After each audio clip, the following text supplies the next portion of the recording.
Hello again, everybody, and welcome to another thrill-packed episode of the Jim Cornette Experience, where today we're going to have updates on pissing dogs, people who've been told to piss off, people who piss me off, and a wrestling program flatter than a plate full of piss.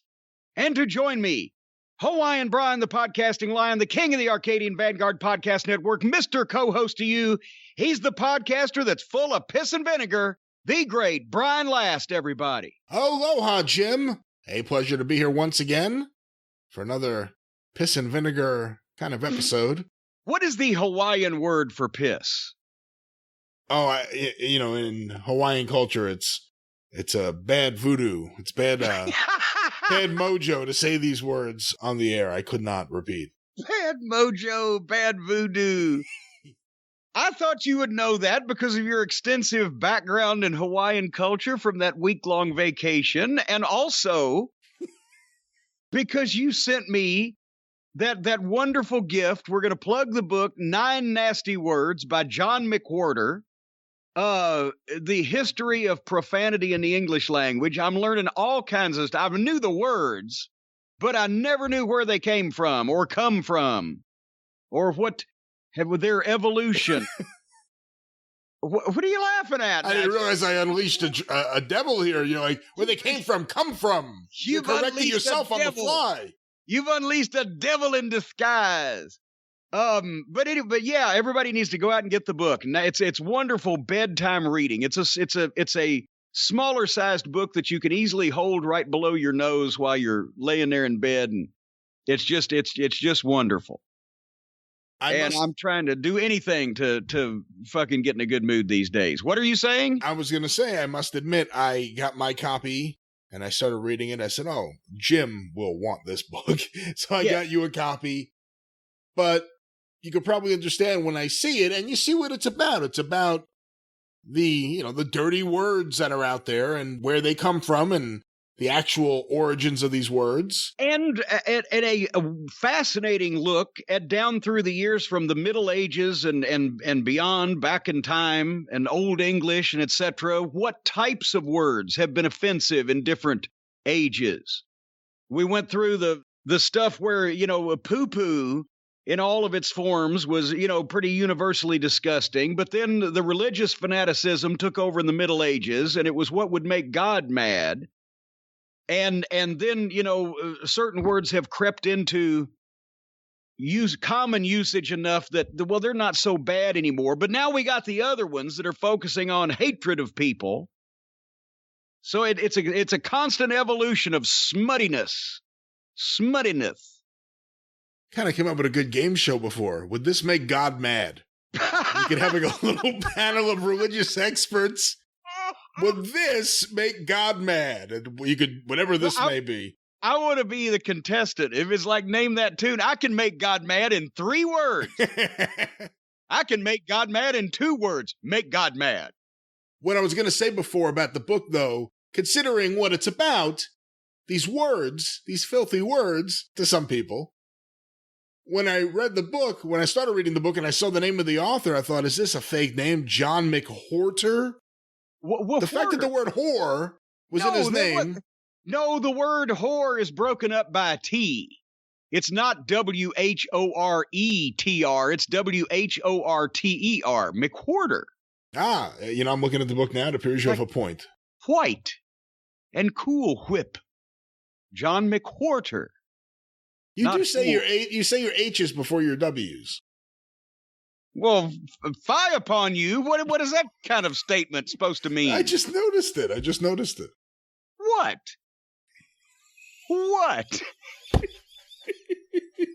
What did you notice? For heaven's sake. McWhorter. Cool whip. Is this the happy talk? Anyway. Hey, happy birthday, John Fell. John Fell in May 19th. John Fell in Baltimore turned another year older and deeper in debt. And we just wanted to recognize that because he's our favorite stumble bum. And did you say happy birthday to John as well? He's done a lot of research for us too. He's one of our research mavens, locked up down there in the basement. I absolutely wished him a happy birthday privately, publicly, and a great guy. Really, really great guy. You can't say that about, you learn around wrestling, and I'm not even talking about in the business with the wrestlers in the locker room. I'm just talking about the fans. There's a lot of what you may call lunatics, maniacs, people who don't understand hygiene. There's all sorts of maniacs out there. John Fell's one of the good ones. He's a good fan. He's one of the good maniacs?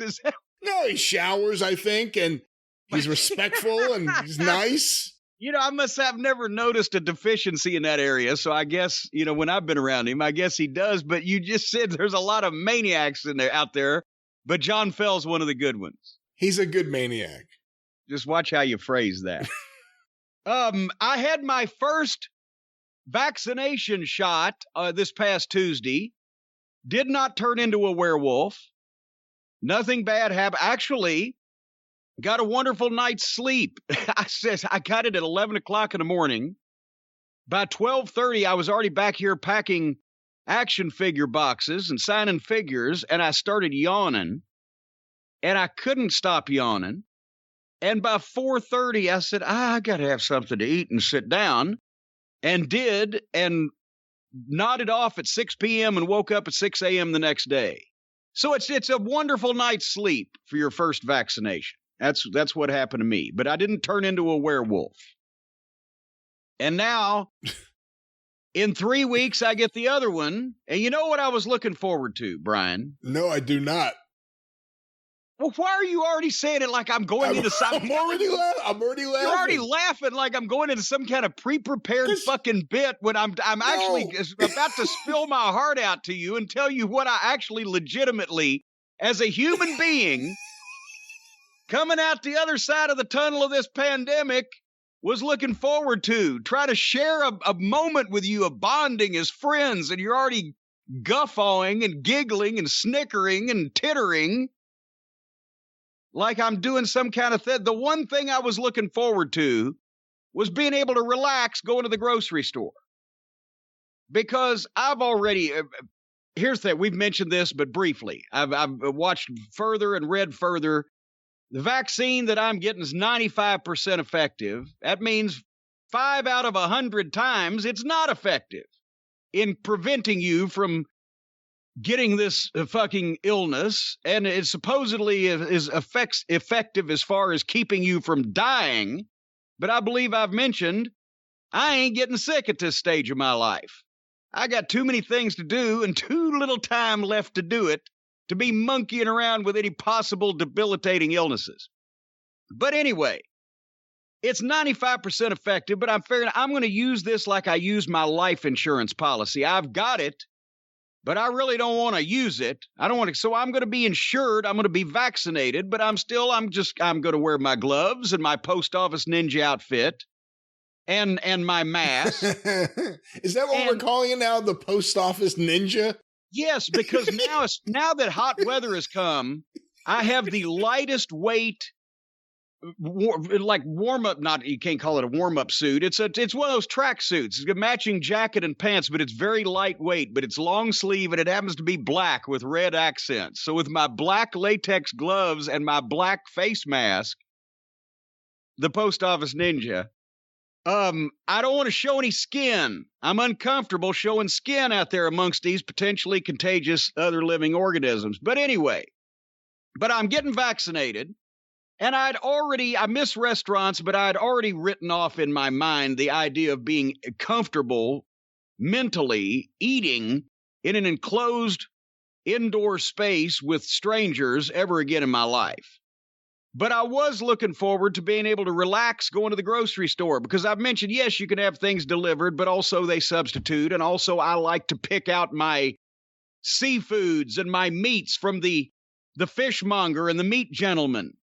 And that was a thing that I was doing until all this came along, where I would go and get the specialty items and things that I wanted to actually lay my hands upon. So I've been doing that, only the crucial items, and suffering anxiety attacks from the people that won't get out of the way of the goddamn potato counter or whatever. Rushing around, boom, boom, boom. And I thought, when I'm vaccinated, I'll still be dressed up, I'll be masked up, I'll be gloved up, but I won't hurry in the grocery. I'll give myself that. Guess what they just did here in Louisville, Kentucky, Brian? They announced, the fucking Kroger company announced that masks now are going to be optional. If you're fully vaccinated, you don't have to wear a mask in our grocery store where we have all the people's food that they take home to their children. You don't have to wear a mask to keep from slobbering all over that. If you're fully vaccinated, which means the fully vaccinated people aren't going to wear a mask. And neither are the fucking Republicans that have been wanting to not wear the mask all along. And lying is not a reach for a Republican. When you will vote for a criminal lunatic to be the leader of the free world, lying about whether you're vaccinated or not is not a moral bridge too far. So now I'm getting vaccinated and I can't go back to goddamn Kroger at all. They've seen the last of me. I'm taking my business elsewhere to an outdoor market. That's what I want to find, an outdoor meat market. Good luck with that. It's not just a local thing. It's not just Kroger or Kentucky, but it's now happening across the entire country. The mask mandates are coming off, and... Yeah, and that's like, honey, I pulled out when I was almost finished coming. What the fuck? 35% to 50% of the people in the United States, depending on the state, are vaccinated or even had one shot. So let's just drop everything and continue slobbering all over everybody. So I won't be going to the grocery store at all now. So one step forward, two steps back. That's the way it's been all my life, Brian. I tell you, all my life, one step forward, two steps back. I got these phobias. My parents did I ever tell you this? My parents one time sent me to a child psychologist. The kid didn't help me at all. Anyway. Well, let's look on the bright side. You're going to save a lot of money per unit on the next variant of the action figure, the Post Office Ninja, because it's really all black with just eyes. Yeah. So, and that's another thing I've enjoyed, not having to shave every day. Because you really can't tell anymore. Oh, wait, well, hold on. You can tell us. We can't see it, but what's going on? You got a beard? Oh, no. I'm talking don't shave every day. When it's every 3 or 4 or 5 days when it gets itchy, yes. But normally, if I wasn't covered up in a hazmat suit, I would pay more attention to my personal grooming before I went out in public to visit the fine folks at the United States Postal Service. Now, you've grown out a mustache. Have you ever grown out a beard? Ever? Well, only from just being home and not having to see anybody and jacking around and not shaving for, I think, maybe 12 days might be the longest. I have to get it all off of me. Besides, when I'm laying on my back, leaning up, watching television, if I've got beard hair, it tickles my throat and my upper chest, the upper chestal area, which I have to keep trimmed with my Manscaped products. That's right. I wish they were sponsoring today, but they're not. But I'll give them manscaped.com, folks, because they're fine friends of ours. Why are you asking me now about my bodily hair? Well, I didn't. You make it sound a lot more gross than what I was intending. No, it was gross enough. But I was just thinking, I mean, everyone has a beard nowadays. It's one of those things that goes in fashion, out of fashion, but there's never been more people with beards. People who are employed, people who are unemployed. It used to be just, the hippies. No, now it's everybody. I need to be smooth and clean. And the only reason I don't do it every day is because I don't have time and nobody's looking at me except for Stace and Harley, and they've seen worse. So I just don't do it every day. But if, and that's another good reason to wear masks. But no, I can't do the whole the beard thing. Oh my God, that much fur all over me, for heaven's sake. Fur. So as you'll recall, I've mentioned I'm one of Manscaped's better customers. There's a lot I got to take care of. Anyway, we'd like to. Why are you continuing to laugh at me when I'm being serious? Right. We'd like to say another happy birthday. Now that we've got John Fell out of the way, happy birthday to Grammy Spear. Dale Spear's grandmother is 108 years old. And there was a big write-up on her in her local paper. She's up in Maine, I believe. But Grammy Spear is 108 years old, and Dale forwarded that information so we could say happy birthday to her. And happy birthday. He's supposed to make sure that she hears this. So we'll watch our language for a second. She can still sing the alphabet backwards at 108 years old. I'm less than half her age. I can't do it at all. Dale also mentioned he'd like to say something good about wrestling, but as Grammy Spear always taught him, if you can't say something good, don't say anything at all. And he ended the email right there. Didn't even sign it. Hold on here. I've got an email. Here we go. Remember we said, what was this, a week or two ago? We got an email from a prisoner in prison, obviously. And they listened to our show, and I'm like, well, how free is the access to the outside world that they can listen to podcasts in prison these days? So we got an answer from Jimmy from New York, if that is indeed your real name. On last week's episode of The Experience, you read an email from an inmate incarcerated in Virginia. You and Brian then questioned how inmates could listen to the show while being cut off from society. I'm here to explain how! ! Well, thank you, Jimmy. We don't know what we'd have done without your intervention. I'm a New York State correction officer, and I've been with the department for almost 7 years. I'd prefer not to say which prison I work in, but I can say that it's not Attica. Side note for Brian, no, you don't get tackled for chanting Attica in prison, at least not in a New York State prison. Plus, most inmates nowadays don't know what the fuck Dog Day Afternoon is. That's a shame. Let alone Attica. Yeah. Attica was in New York State. I wonder if they know who Dustin Hoffman is. Anyway, in the fall of 2019, all inmates in New York State prisons were issued tablets that have limited internet access. The tablets can be used to send emails to family and friends, watch movies, play games, and listen to music. You can also download certain podcasts. I wonder if you can candid photography, that might be frowned upon in that environment. But anyway, porno? You think they can get the porno? Well, I'm not sure. After listening to The Experience last week, I was curious to know if New York wanted its inmates to join the cult of Cornette. While at work, I asked the porter, who is the inmate who cleans the unit, to check his tablet for the drive-thru in The Experience, and he told me both shows popped up right away. Not sure if the inmate is a wrestling fan, but I told him he was missing out. Just please don't tell him where to find us when he gets out. Anyway, little do you know, he says, Jimmy from New York, that is, these hardened ne'er-do-wells may actually be turning to you to aid in their rehabilitation and re-entry into society.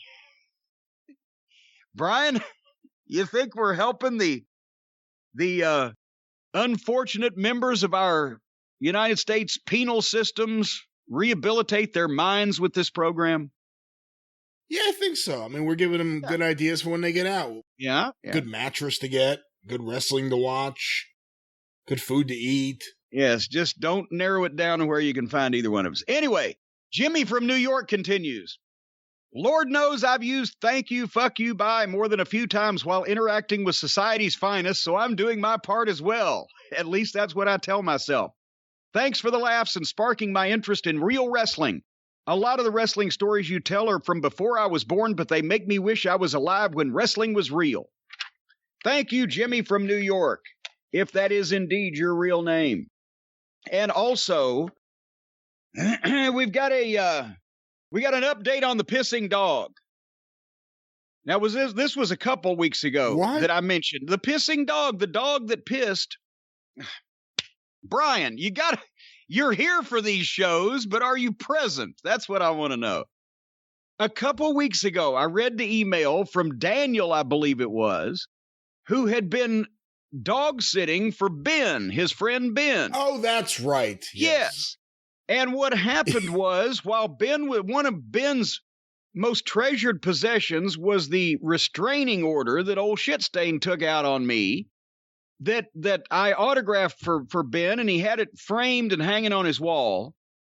And remember we went over this because the dog did not levitate in the air to piss on it. It was taken. And now I've actually gotten a picture in an email from Ben, not Daniel, but Ben sent me pictures not only of the pissing dog in question, but also he had taken, because the restraining order, it's a 9-page document. And he had taken and got one of those big plexiglass poster frames and put all 9 pages in where you could read them and everything, right? And he had taken that off the wall so that he could give it a good wipe down, as you should these things.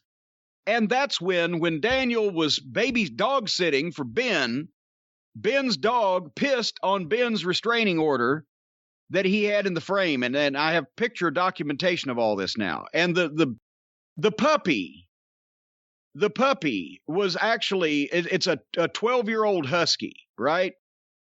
But he looked very guilty in the picture. It was like, yeah, I did it. You know I did it. Oh, come on. But anyway, so anyway, this is from Ben. Dear Jim, as much as I popped to get roasted by you and Mr. Last on the experience the other day, I thought I'd clarify how a dog managed to piss on the restraining order. Usually it hangs proudly on the wall of my poker room. However, one of the nails holding it up had come loose, so I had it sitting on the floor in the hallway waiting to be hung up again. My friend's dog. So he was dog sitting Daniel's dog is what the thing is. I got it backwards. Yeah. Okay. Well, see, I was trying to smarten you up, and you got me all tongue twisted. My tongue lopped over my eye teeth, so I couldn't see what I was saying.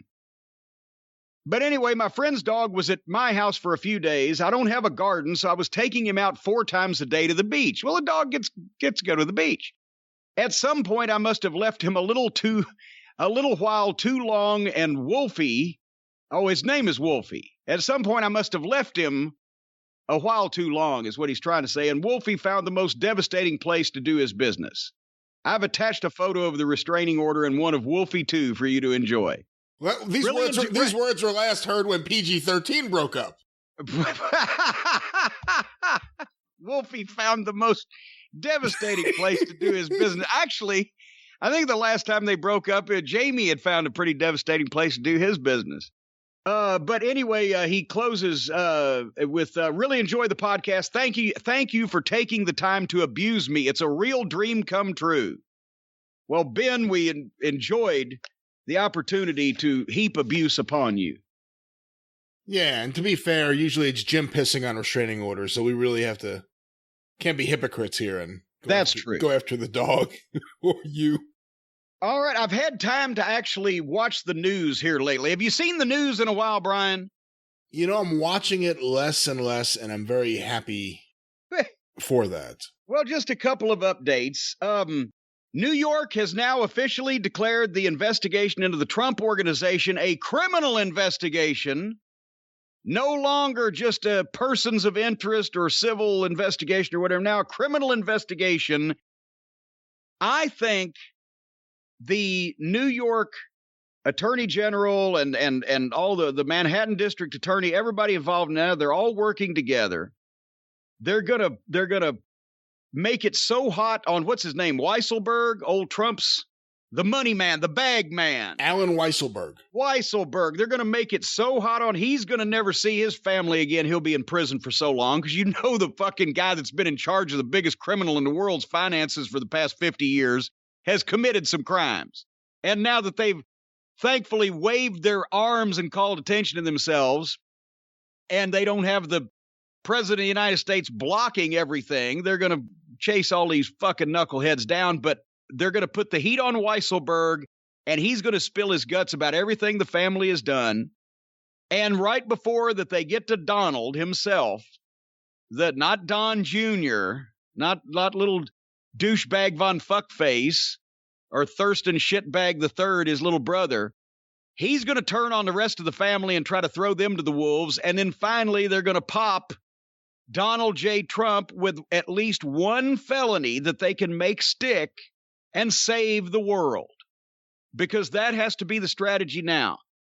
The Republicans that were elected by people of similar mindset, idiots that wouldn't vote to impeach him, so that he could be barred from running for office. That was the way that normal people would take care of some issue like this. Let's make sure, because the mass hysteria that took over the United States of America, that this never happens again. Let's impeach him for any one of the million things that he did while he was in office and bar him from running for office again.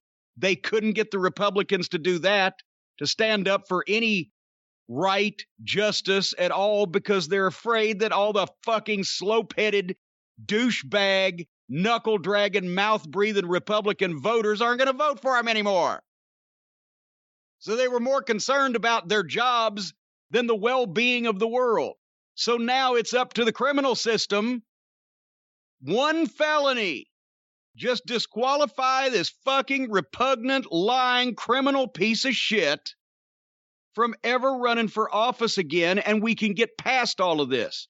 Because as long as he is still telling his suckers that he's going to run again, and he'd be, 82? As long as he's telling his suckers he's going to run again, they're not going to be able to get past this.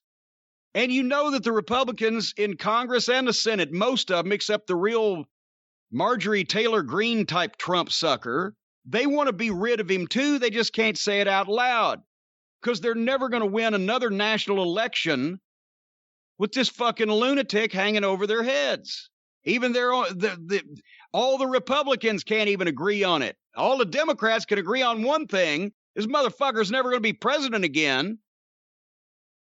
So they've got just one felony. And then somehow we can continue on. The Democrats are in charge for another year and a half at least.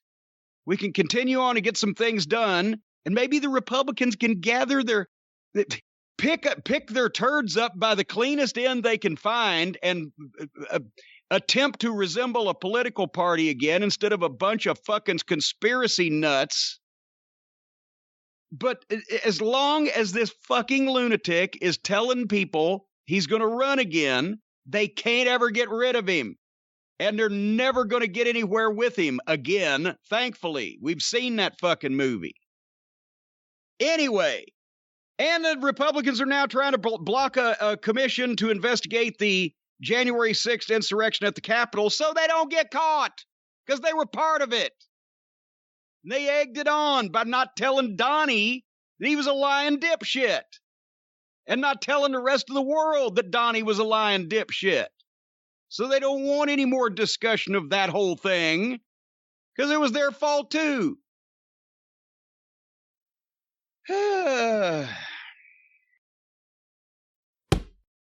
On the lighter side. Yes. Did you hear about Demi Lovato? No. Demi Lovato has changed her pronouns. Because she doesn't consider herself a specific gender. Oh, we're going back off of YouTube. Right? I'm a protective. Just a preemptive strike there. Just Jim Cornette talking about pronouns is scaring me already. But yes. Here's the thing. They're going to have to do some work on this. I don't care what Demi Lovato wants to do with her life or how she wants to live it. I have no say in it whatsoever. However, she's not referring to herself as she or her anymore. She's referring to herself as they or them. This cannot stand unless there are more than one Demi Lovatos. If there are two or more Demi Lovatos, she can be they or them. But if she is still a singular, living, breathing human organism, then regardless of however many genders she feels that she covers, it's still one human being standing there. So you cannot plural yourself until you've got a twin or a triplet, a couple of triplets, or whatever the case. You see where I'm going with this? It's not grammatically correct. So I don't care. I have no dog in this fight. I'm not pulling for anybody here, but anybody involved and affected that wants to get together and come up with another gender word that Demi and everybody else is happy with, I'll work with them on that. But unless you're referring to two or more people, no one can be they or them. If she doesn't want to be he or she or her or him, can we come up with a new word? I'll throw something out. Instead of he, she, her, him, what about herm or sherm? It could be like, we spoke to Demi Lovato after Herm's latest concert, and Sherm was happy that it was sold out. That's ridiculous. But it's not they. It's not they or them, because there's only one motherfucker. You ought to count hearts or brains. That's all I'm saying. There's no thee or them there. Herm or Sherm is my thought, but I'll go with anything. I am completely open to suggestions. Anything other than Herm and Sherm is my suggestion. Well, I'm not saying it doesn't need a little work. But I want everybody to be happy, including the people who use proper grammar. All right. We nailed another prediction here recently, Brian. Some people, when they predict things, they come off like Nostradamus. But I come off like Nostradamus because I predicted that our favorite right-wing lunatic referee, old Drake Wirtz, down there in NXT, would be next to go, and he was. Thank you, Drake, for coming. We wish you well in your future endeavors at the school board meetings. That didn't take long, did it? Well, actually, now they're saying it did take long. Now people are writing articles about how much that they actually put up with from this guy before they fired him. Yeah, I mean, it hasn't taken long since we started talking about these stories of him. At this point, it wasn't like, I guess for a long time it was happening and it was kind of kept a little quiet. And then at some point he was just like, I'm going for it. I'm going to let everyone know.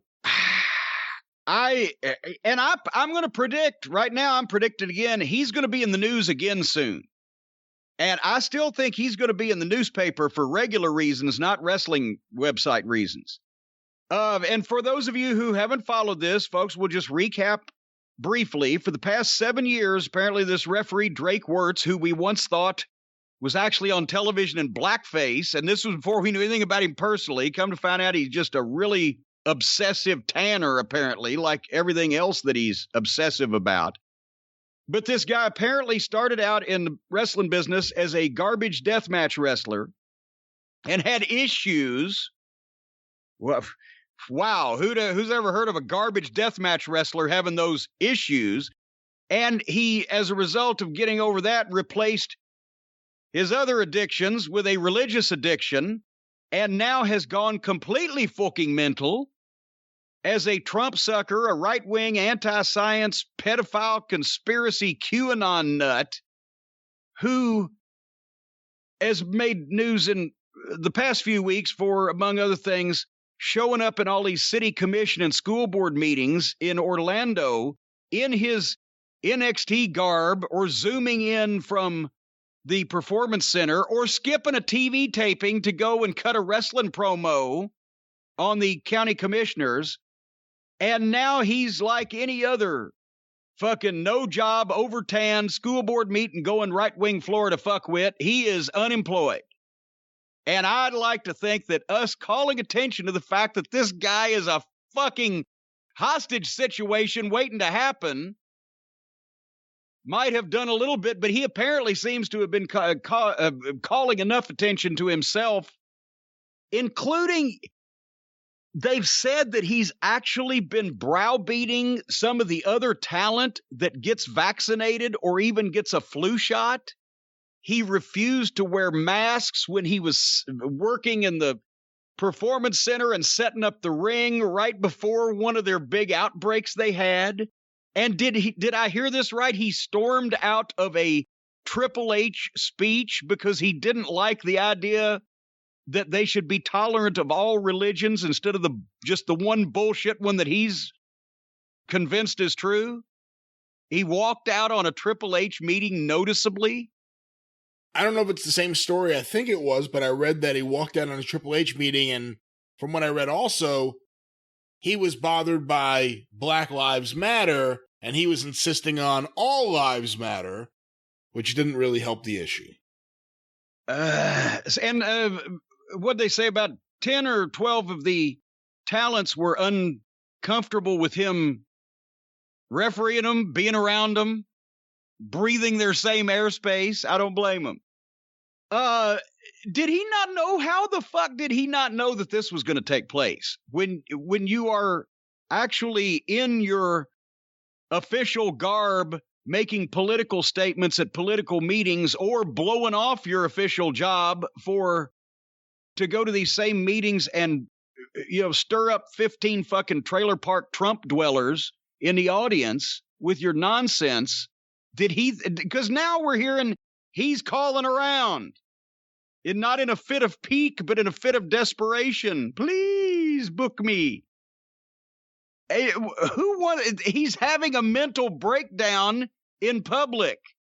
Do we want to bring that on board? What the fuck?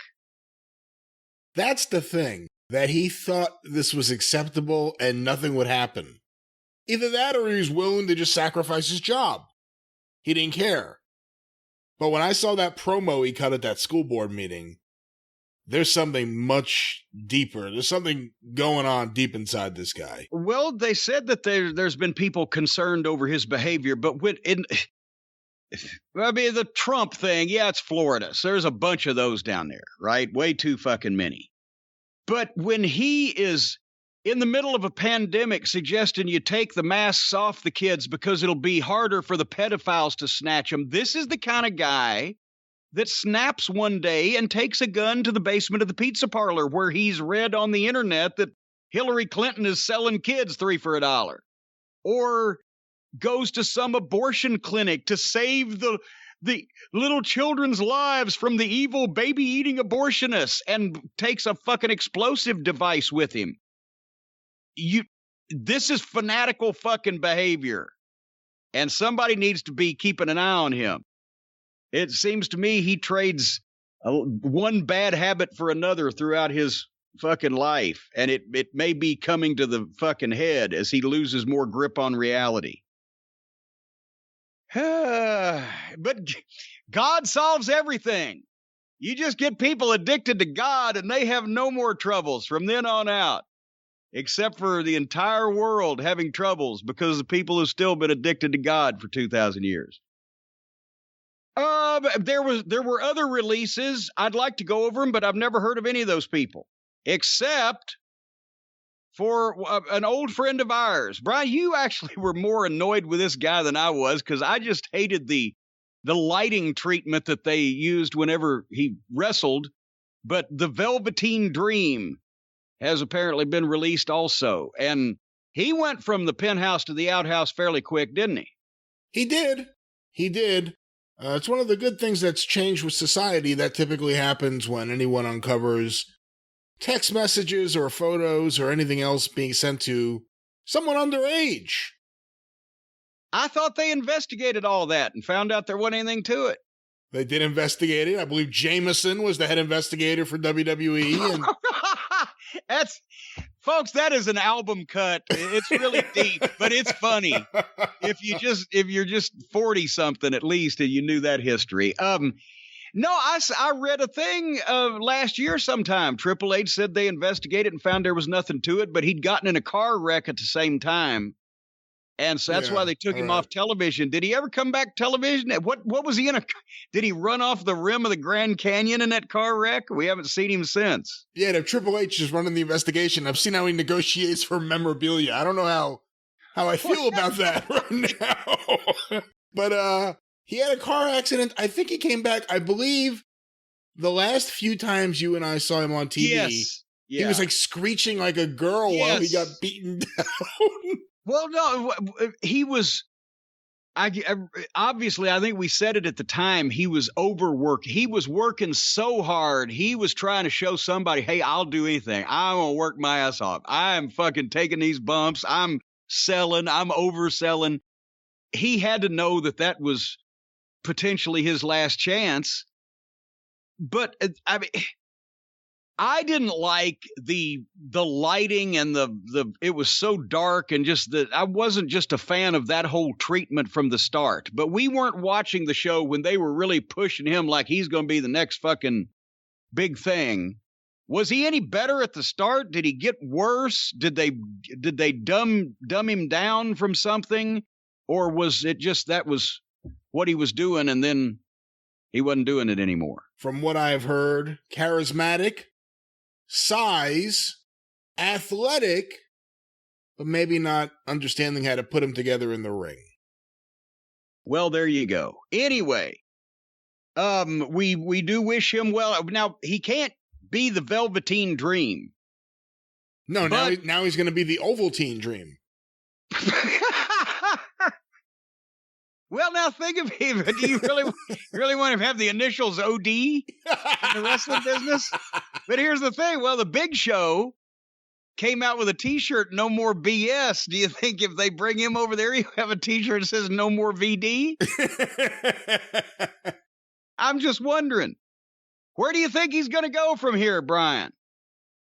I don't know. With his purple velour pants. This is a period of time where guys are being shut out of the industry once anything happens. I mean, he is a casualty of the speaking out movement, which was over a year ago.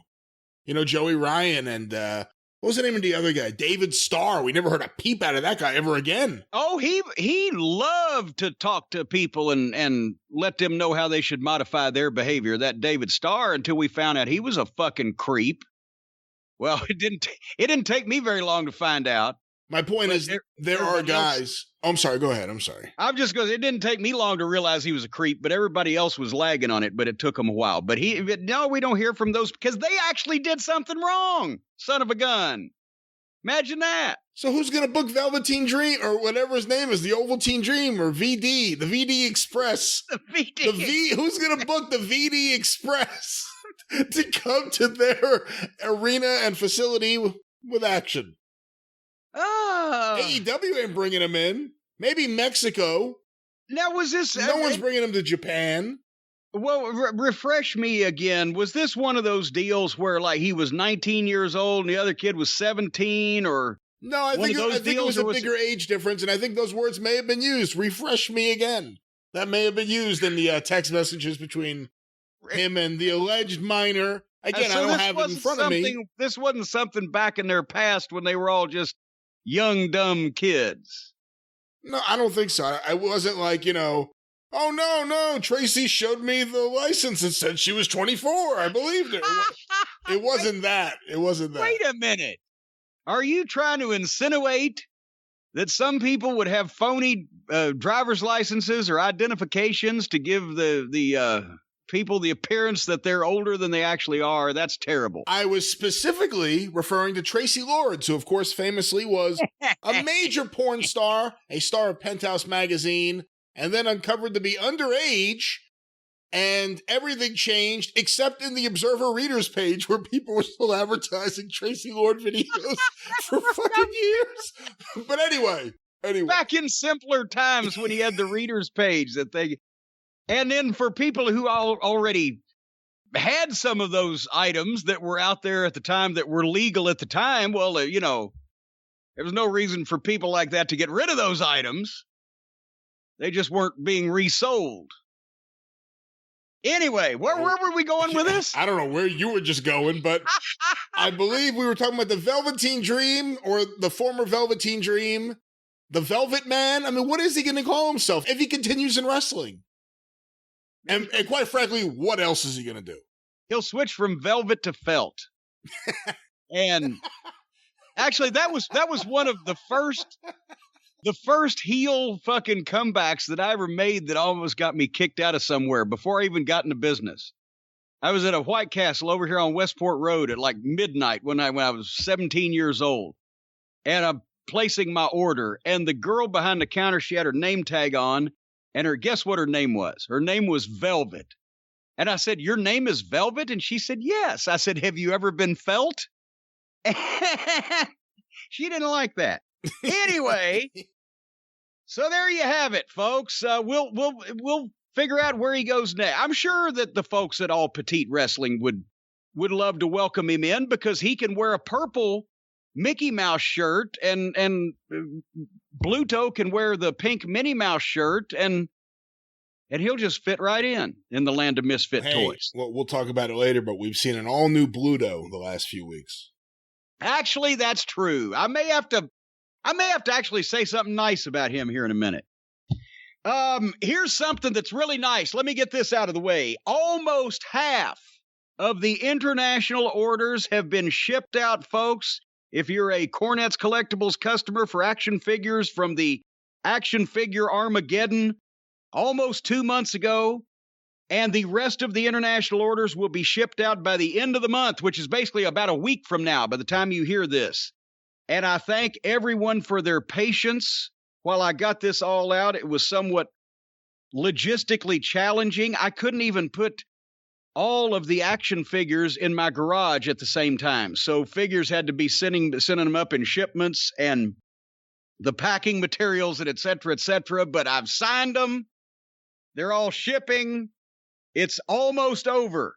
And for international folks, allow another 2 to 4 weeks, just because you don't know how long it's going to take with the various customs and everything in different countries. And more work is being done on the all-new JimCornette.com, which will be going up, but not for at least a month, because I need some rest. A brand new store, the whole 9 yards. It's all going to open up for the people who've been emailing me. Where can I get a T-shirt? When can I get the whatever? Updates will be ongoing on the program here in June, and the drive-thru also, so stay tuned on that. But it won't be as long as it's been. And, Brian, do you know what we're doing for Father's Day? What we're doing for Father's Day? Well, not you. I'm using the royal we here as far as what I'm doing, and you can do whatever the fuck you want to do. No, there's a lot of special dates coming up. Father's Day is in June. Also, this year's WHAS Crusade for Children is in June 5th and the 6th. And we didn't plug this last year because it was COVID, and they postponed the original date because they did a lot of things. They weren't sure whether they could do something later on with people. So they did it, but it wasn't the same. And I'm ashamed of myself that I didn't mention it last year. So we're going to do something this year. Everybody has been asking when I'm going to do another round of cameos. And I said I didn't want to do cameo messages while I was still filling orders, because I've had those people's money and I owed them their merchandise. But now that is coming to an end, and for Father's Day coming up, because a lot of people started emailing and say, can I just get one from you, even if you're not doing all the cameos for Father's Day? So for Father's Day in June, we're doing 2 sets of cameos. You go to cameo.com/Jim Cornette, and you can sign up so they give you, a notification when I come back online, but I'm about to tell you. Cameo.com/Jim Cornette. We're going to do 50 of them on sale Sunday, June 6th at noon Eastern Time, and 50 more Sunday, June 13th at noon Eastern Time. And as you guys will recall, when we've done this, 2 or 3 times before, it takes about 5 to 7 minutes to sell these out because people are waiting for them. We're not going to jack the price up, Brian Last. It'll be the same as it was before, but we're going to do crap. What a bunch back-to-backs. Huh? What a bunch of crap. Oh, you greedy, avaricious soul. But we're going to do back-to-back Sundays, so you got 100 chances at these. Sunday, June 6th, noon Eastern. Sunday, June 13th, noon Eastern. Be ready. Cameo.com/Jim Cornette. I'll say anything as long as it cannot be construed as illegal. And you have seen some of the samples that we've had up in the past and is on Cameo.com right now. And I mentioned Crusade for Children weekend is June 5th and 6th, so $10 off of each of these. And it's not like this is a selling point because they're going to sell out, but just so you know, $10 off of each of these is going to the Crusade for Children. So we're going to do $1,000 that weekend, or those 2 weekends, for the Crusade for Children. Now I'm going to go ahead and send it in ahead of time because I know you folks won't rib me. So That'd be a great rib. Then we put them on sale. Read it. They're like, he already sent the money. But anyway, so $1,000 for the Crusade from the folks buying the cameos this year. And if you haven't heard about the Crusade for Children, we got so many new listeners, and we didn't do this last year because of the pandemic, I just said.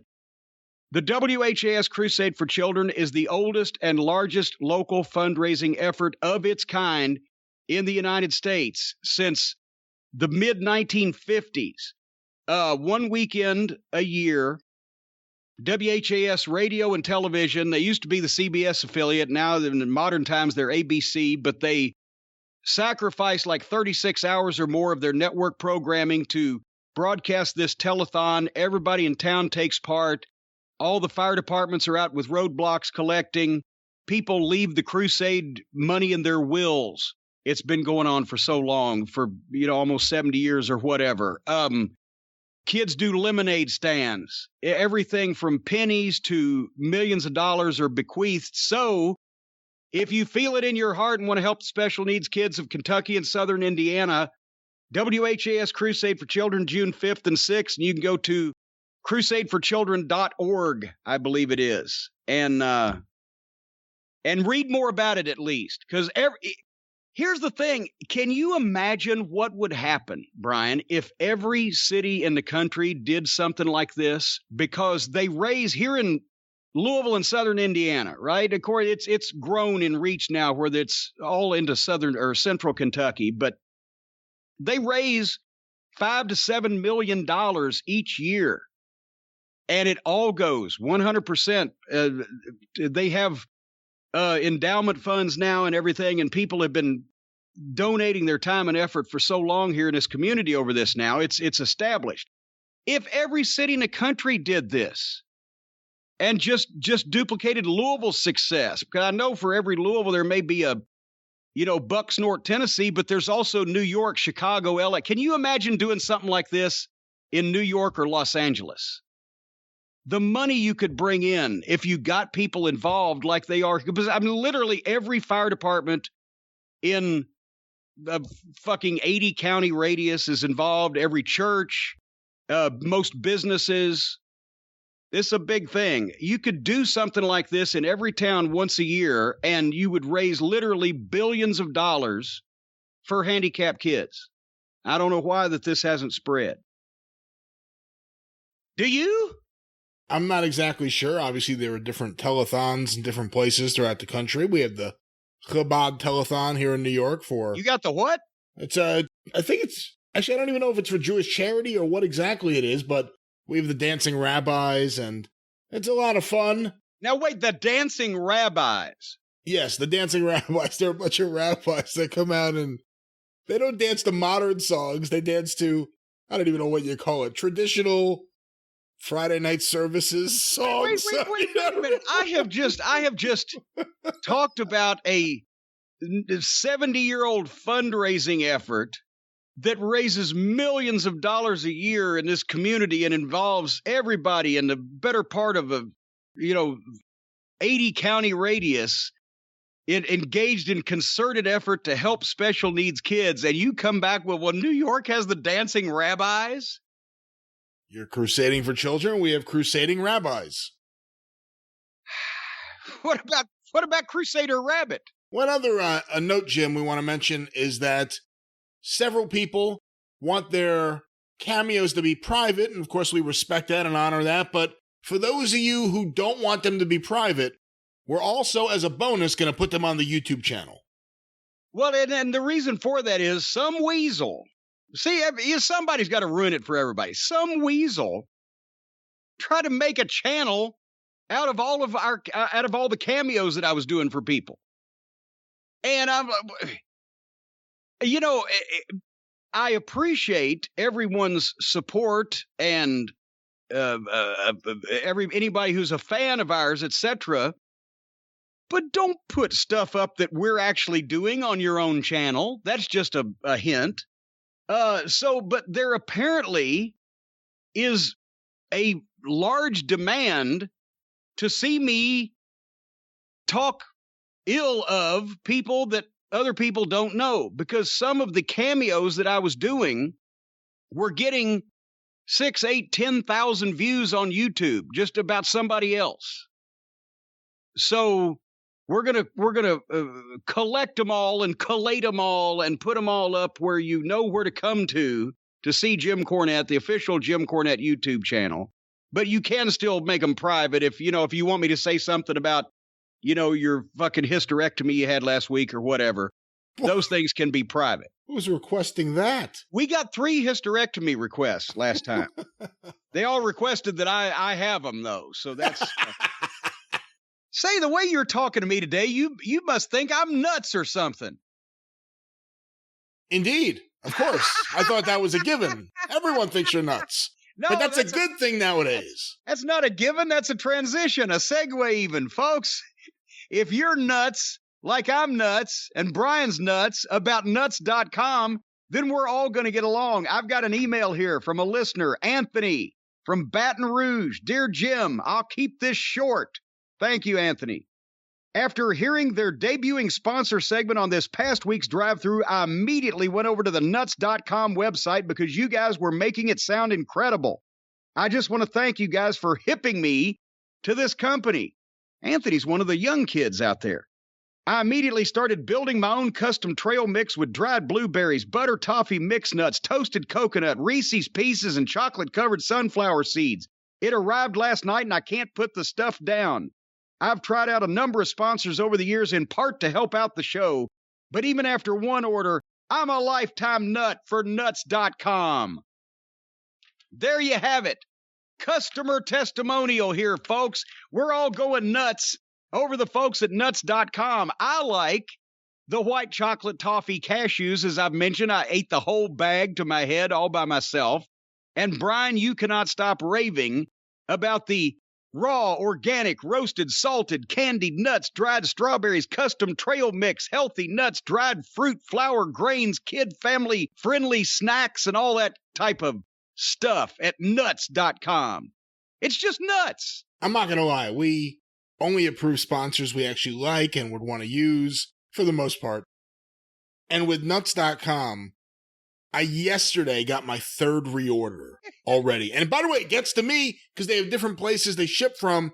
I will say this, if you are in northern New Jersey at least, next day. I ordered it at night. It got to me the next afternoon. Oh, yeah. Well, most of them do because most of the orders ship the same day that you place the order. So by tomorrow, and I mean, it's packed well, and they've also got the one-stop online pantry shop for baking items and smoothie stuff. Stace got the smoothie stuff. I'm a little rougher. She's a little smoother. But anyway. You know what I just got? Because in the second order we did, we got the chocolate-covered pretzels that are coated in toffee. And those are incredible. And I love toffee. So when I went to the website to make the 3rd order, I was like, let me just search for toffee and see what comes up. Toffee. I got crushed Heath bars. I got a bag of Heath bars that have been crushed. So it's just little bits of chocolate and toffee together. I love nuts.com. If you're listening, I love you. We love you. I love you. Yes. Brian Last here is stating publicly and plainly he loves the nuts. Brian, you love nuts. I love nuts. And now all the new nuts.com customers can get free shipping on their first order. All you have to do is text the word experience. I assume we know how to spell that. It's the title of the show, but I'll elaborate. EXPERIENCE. Experience to 64,000. That's 64 with 3 zeros behind it. That's why they call it 64,000. Text experience to 64,000 and you get free shipping on your first order at nuts.com. And Brian Last's whole family is grazing like a bunch of goats out in the field. We're just over here just nutty as we can be at Castle Cornette. You can be nuts too, folks. Terms apply. Available at nuts.com/terms. That's right. I mean it. I love them. Great stuff. You mean it. Otherwise, you've been lying to us for the past 5 years. Yes, You mean this. I mean it this time. All right. Well, as long as you mean it this time. I wonder if they mean it over at WWE Treasures. Let me grab my notes here. This past week on A&E, after the biography episode, was the Treasures, Most Wanted Treasures episode with Sergeant Slaughter. And I thought they were going to have Sheik too. And they said, well, Sheik's, not able to get around as much anymore, but they could have Skyped him. I just wanted to hear a fucking Sheik rant, right? But anyway, Sergeant Slaughter was finding items across the world related to his famous epic feud with the Iron Sheik. And there was some cool stuff on here, and a couple of friends and I will shout them out as we get there. But think about this. Brian Last, wrestling historian, during the Bob Backlund era that he was the babyface champion of the WWF, during that 5 years, Vince also had, starting with Vince Sr., also had both of the hottest baby faces in the business at the time in Sergeant Slaughter and Jimmy Snuka during the time that Backlund was champion. No. You're a little off. Snuka turned babyface the end of 82, but Backlund lost the title. Okay, and then after that, Slaughter is turned. when Slaughter finally turned. I thought I had a fucking loophole there, but still, when was there another time in wrestling when the most popular babyface, the biggest box office attraction of a babyface in the wrestling business, was not the champion of any company? Well, but 84, I mean, even a bigger point to what you're making. Look at 1984, the first year that most people consider the national expansion, although 1983 is really when it kicks off, although some would say 82. But 1984, if you look at what was going on in 1984, Hulk Hogan was on the road. He had no set feud. So it'd really just be Hulk Hogan against a big heel that people would know in your town. He's the attraction. And then the two real touring feuds, Piper and Snuka had to go away for a little while. So there were twists and turns in that feud. Had to go away for a little while. And Slaughter and the Sheik. And if you talk to anyone who was there in 84, a lot of people will say Slaughter was just as popular as Hogan in 84. Oh, yeah. See, that's what we were hearing in the other territories. Is first it was Snuka, and everybody was apeshit over Snuka, and then it was Slaughter. Hogan eventually, transposed. Hogan was pushed in the spot from the very start, and he eventually got there and was became more popular than Slaughter had been. But at the time that Slaughter first switched babyface, which is why the whole G.I. Joe thing came up and why that Slaughter ended up leaving, because he didn't want, Vince to be in control of everything he did when he had all those opportunities. I mean, still how long was the G.I. Joe run? Was years. And still to this day. 1990. Yeah, still till this day, I was at a show with him several years ago. He's signing those action figures. He's got real G.I. Joe fucking action figures. None of the other G.I. Joes can autograph their own action figures because they don't exist. Well, William the Refrigerator Perry had his own action figure. For G.I. Joe? For G.I. Joe. What the G.I. Joe had several mail-in offers. It was Sergeant Slaughter. There was the William Refrigerator Perry. There was the Super Trooper. There were a few other ones. What does William Refrigerator Perry have to do with G.I. Joe? He was very big in the 80s. And you could have put a period after big. And he was also very big in size. So popular in the 80s. We could make a football into some sort of weapon with spikes in it. Let's make him a G.I. Joe. They were going to do Rocky Balboa too, but that fell apart. Yo, Adrian. But the Slaughter figures... Call Stephen P. New, copyright infringement. There are several, at least 4 or 5 from the original run, Sergeant Slaughter G.I. Joe figures, and he was a big player in their movie and on their show, and there's even like a fake, I hate to say fake, but it's not one of the WWE, WWF LJNs, but Hasbro made a Sergeant Slaughter that's a little bit bigger, but the same as those early WWF figures, so... a little bit bigger than Hogan and a little bit bigger than the rest, but he could fit in with those and beat them up. I like the footage they showed. Remember the confrontation in the aisleway between Slaughter and Sheik was a big deal at the time. And that was also still at a time period where the WWF television barely ever did any angles, much less what we see today, one every segment. Did they ever mention that he was a heel before the Iron Sheik feud? Well, you know what?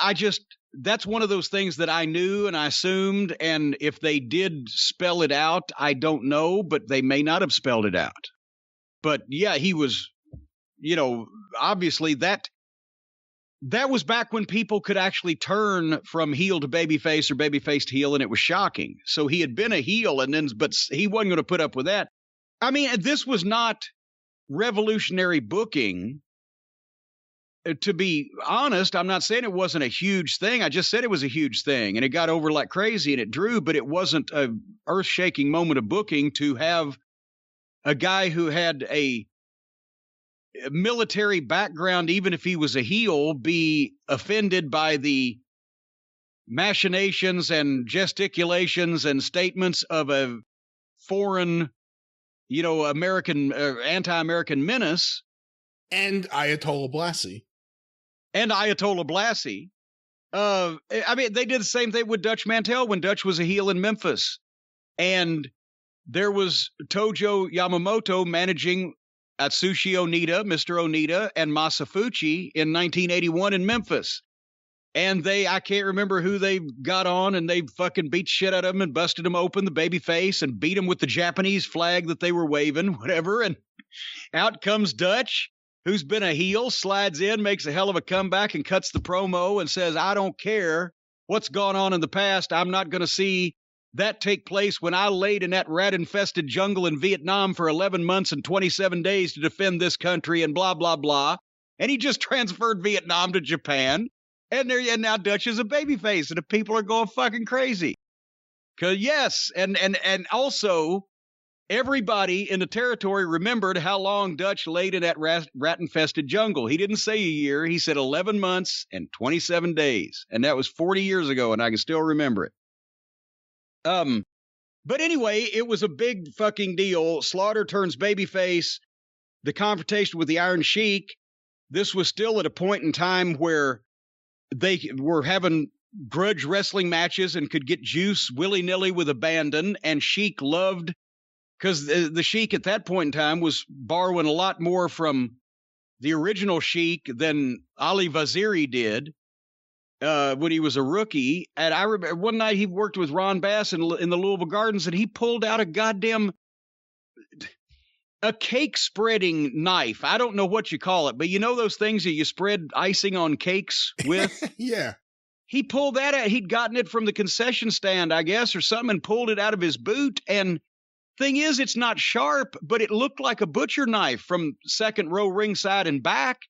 And he's sawing on fucking Ron Bass's head, and Bass has got the juice, and the people are starting to climb over the fucking seats from ringside. Stop him, he's got a fucking butcher knife. Sheik loved that shit. And anyway, the highlights showed how good Sarge was. What a fucking worker.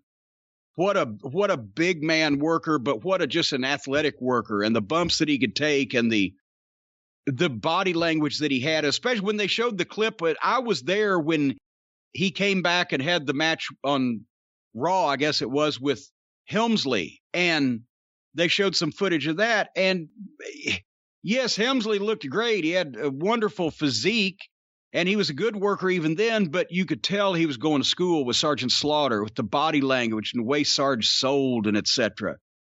I was laughing when the host said Ben Brown, the archivist, said they didn't have much Sergeant Slaughter or Iron Sheik memorabilia. If you're listening, at least as of 1999, if you go to the second level of the parking garage at Titan Tower, over on the far corner on the right-hand side is Sergeant Slaughter's camouflage limousine that had been parked there at that point for 15 years. All four tires are flat. But it's there if you want it. I'm back because I bet nobody's ever moved it. So I love the old pictures of it. A lot of people don't realize that the Iron Sheik didn't always look like that. And when they showed the pictures of Ali Vaziri and he had the fucking abs and the whole 9 yards and the Iranian army and etc., that had to be a shock for some people. It had to be a shock for some of those guys who trained in Vern's barn who don't see Ali Vaziri for years and then run into him in 79 or so, and he's all of a sudden the Iron Sheik or a Hussein Arab. Totally different guy. And of course, in terms of not just the great Hussein, not just look, but in terms of outside the ring behavior, from all stories, a completely different guy than what he was in 1972 in Minnesota. I met the Iron Sheik in 1982, but I had seen Ali Vaziri wrestle on TV. He did jobs, worked underneath for Nick in 1974. Ali Vaziri, he was announced at 212 pounds. He had abs and hair, and he was rail thin, but he had the shooter outfit on. How much did he really weigh, do you think? Probably around that. Okay. Maybe. You know, I mean, it's not like they were going to fucking understate him. Nobody understated anything in those days. Mike Jackson was introduced at 188 pounds. I was wondering if they built it up to more than what it was because he was pretty trim in his early days. That's what I was thinking. No, but he was thin, but at the same time, he was all muscle. But then, like you said, by 1979, he's shaved bald. He's got the handlebar mustache and the gimmick and the big belly. And yes, America somewhat corrupted him. I guess we're not talking out of school that Sheik has had different habits. But anyway, they were looking for the boots and the Persian clubs. And the Persian clubs were the thing that Sheik used to obviously do every time he'd come to a territory, because part of it is the weight. I mean, Sheik had great upper body strength. And part of it is the weight of those clubs because they are heavy, but part of it also is the technique, which you could see because even though AJ, the host, was, he was big enough he could bring them up and down, but he couldn't swing them in the rotating fashion like Sheik did. And Backlund, because that's an old-fashioned gym training method, and Backlund, is into any kind of physical fitness training. He's nuts, right? So he could do it pretty good. But in any territory, you'd have the babyface come out, and the one babyface you probably could do it would start, and then the Sheik would attack him, and blah blah blah. But Backlund did him in '83. But Sheik was still doing the fucking thing in '89, and the makeshift clubs. Did you see? He was doing it in '99. I mean, he didn't stop doing it. Well, no, but I mean, Sheik was doing it doing the club deal when he came back to WCW in '89. Backlund had done the big run in '83. But what I'm saying is, Backlund had the clubs when they went to Backlund's house in Connecticut, and he said that the Sheik gifted them to him. Well, the Sheik had the gimmick clubs in '89, and Backlund had done them in '83. So I'm sure that the Sheik gave him one set of those clubs, but he had two sets. He had a real set, and he had a gimmick set. He may have had more than that, because here's the thing. In that video, the montage video to talk about his world-famous clubs, they showed at least 4 different clubs. You could tell what they are. The color, the tape, everything. They showed various, at least 4. It was maybe more than that. They just showed all those different ones. Backlund had 2. They both look like they could have been 2 possibly of the 4 there. Well, no, but there were others. That's the thing, because the ones he wouldn't get rid of were the real wooden clubs. The other ones were gimmick, handmade. You could see they were taped up and they had weights in them, but they had a fucking mop handle on them or what. Because Sheik sometimes, if he'd go to a territory, he wouldn't have the real clubs. He'd just make some, right? It's all these are the Persian clubs. But so I just found it coincidental that Bob had 2 sets of clubs that the Sheik gave him, and he was willing to part with the gimmick clubs, but not the real clubs. Blah, blah, blah. By the way, he's completely nuts. He is. But I love him. He's nuts. He's a lovable nuts. And, he's always fun in some respect to be around. But what shape he's in. John Arezzi, a few years ago, made an appearance at a convention I think Tommy Fierro ran. And Bob Backlund was going to be there, and an attraction for the convention was John was going to interview Bob Backlund. This is just a couple of years ago. I asked John after it. I said, how did it go? He goes, it went well. I said, well, how did it go with Backlund? Because he could be odd at times. He said, it went well. He did the interview on his head, and then he left. he stood upside down the whole interview, and then just walked out of the room without saying goodbye. And that was a shoot, too. I've seen him. He would not sign autographs for kids unless they could recite all the presidents in order. And so I don't have any Bob Backlund autographs either. But then they went to Long Island, and we got to see my old friend John Pantazzi. Do you know that John Pantazzi once sent me $100,000 in cash? Really? No, really. I'm not doing a bit here. I'm not lying. John Pantazzi sent me $100,000 in cash, and I still have it. The problem is, John works, or at least he worked, I don't know if he's still there, at the Federal Reserve, and it was the money that they take in, and they fucking shred it all, and it was compacted into a brick and wrapped into a souvenir fucking item. That's pretty cool, though. But it was still $100,000 in cash, so I got that going for me. So I love seeing, and okay, what a collection. Now, we've talked about all these guys. They go into these collections, and it's all ring-worn stuff from guys 20 years ago or action figures or whatever. Pantazzi's got some cool shit there. I saw a bunch of stuff I was just oohing and ahhing over. Not far from where I grew up either, in Long Island. That's I grew up in Long Beach on the South Shore. That's, I don't know, about 20, 25 minutes from there. So right close by. Well, and there's a word to the wise, John Pantazzi, if you're listening. Now that Brian Last knows approximately where you are, get double locks on your doors and windows to keep your collection safe. But he's got a lot of vintage stuff, but he has, stuff from this era that they're talking. I'm talking vintage 40s, 50s stuff, but this era, Sargent and Slaughter. And of course, he has an Iron Sheik boot. And they want the Iron Sheik boot camp match boot. So what was it? $5,100 for one boot. That's not bad. But then they find out Pantazzi sold him a gimmick boot. Wait, hold on. Was it for one boot or for the set? For both? No, he only had the one boot. Oh, he only had the one. He only had the one boot. So it's $5,100 for one boot, but it wasn't the boot camp match boot. They went back at the end of the show and watched the film, and he was in a battle royal in this boot, but it wasn't the boot camp match boot because the colors were flipped around. So fucking A, Pantazzi. You fucking got $5,100 out of him and sold him a gimmick boot. I love that. But otherwise, I mean, how about Slaughter's collection? How about the fact that he has everything that he ever did? Yes, and he had his swagger stick. And one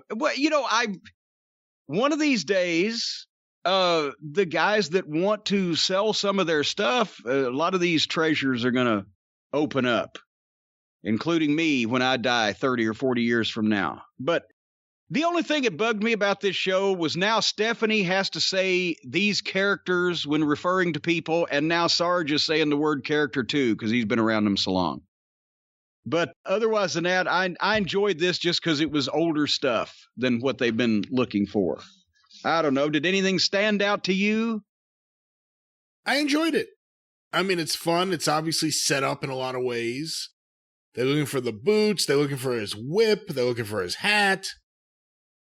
But I enjoyed it. It's a silly little show. Whatever museum they're going to set up will be interesting.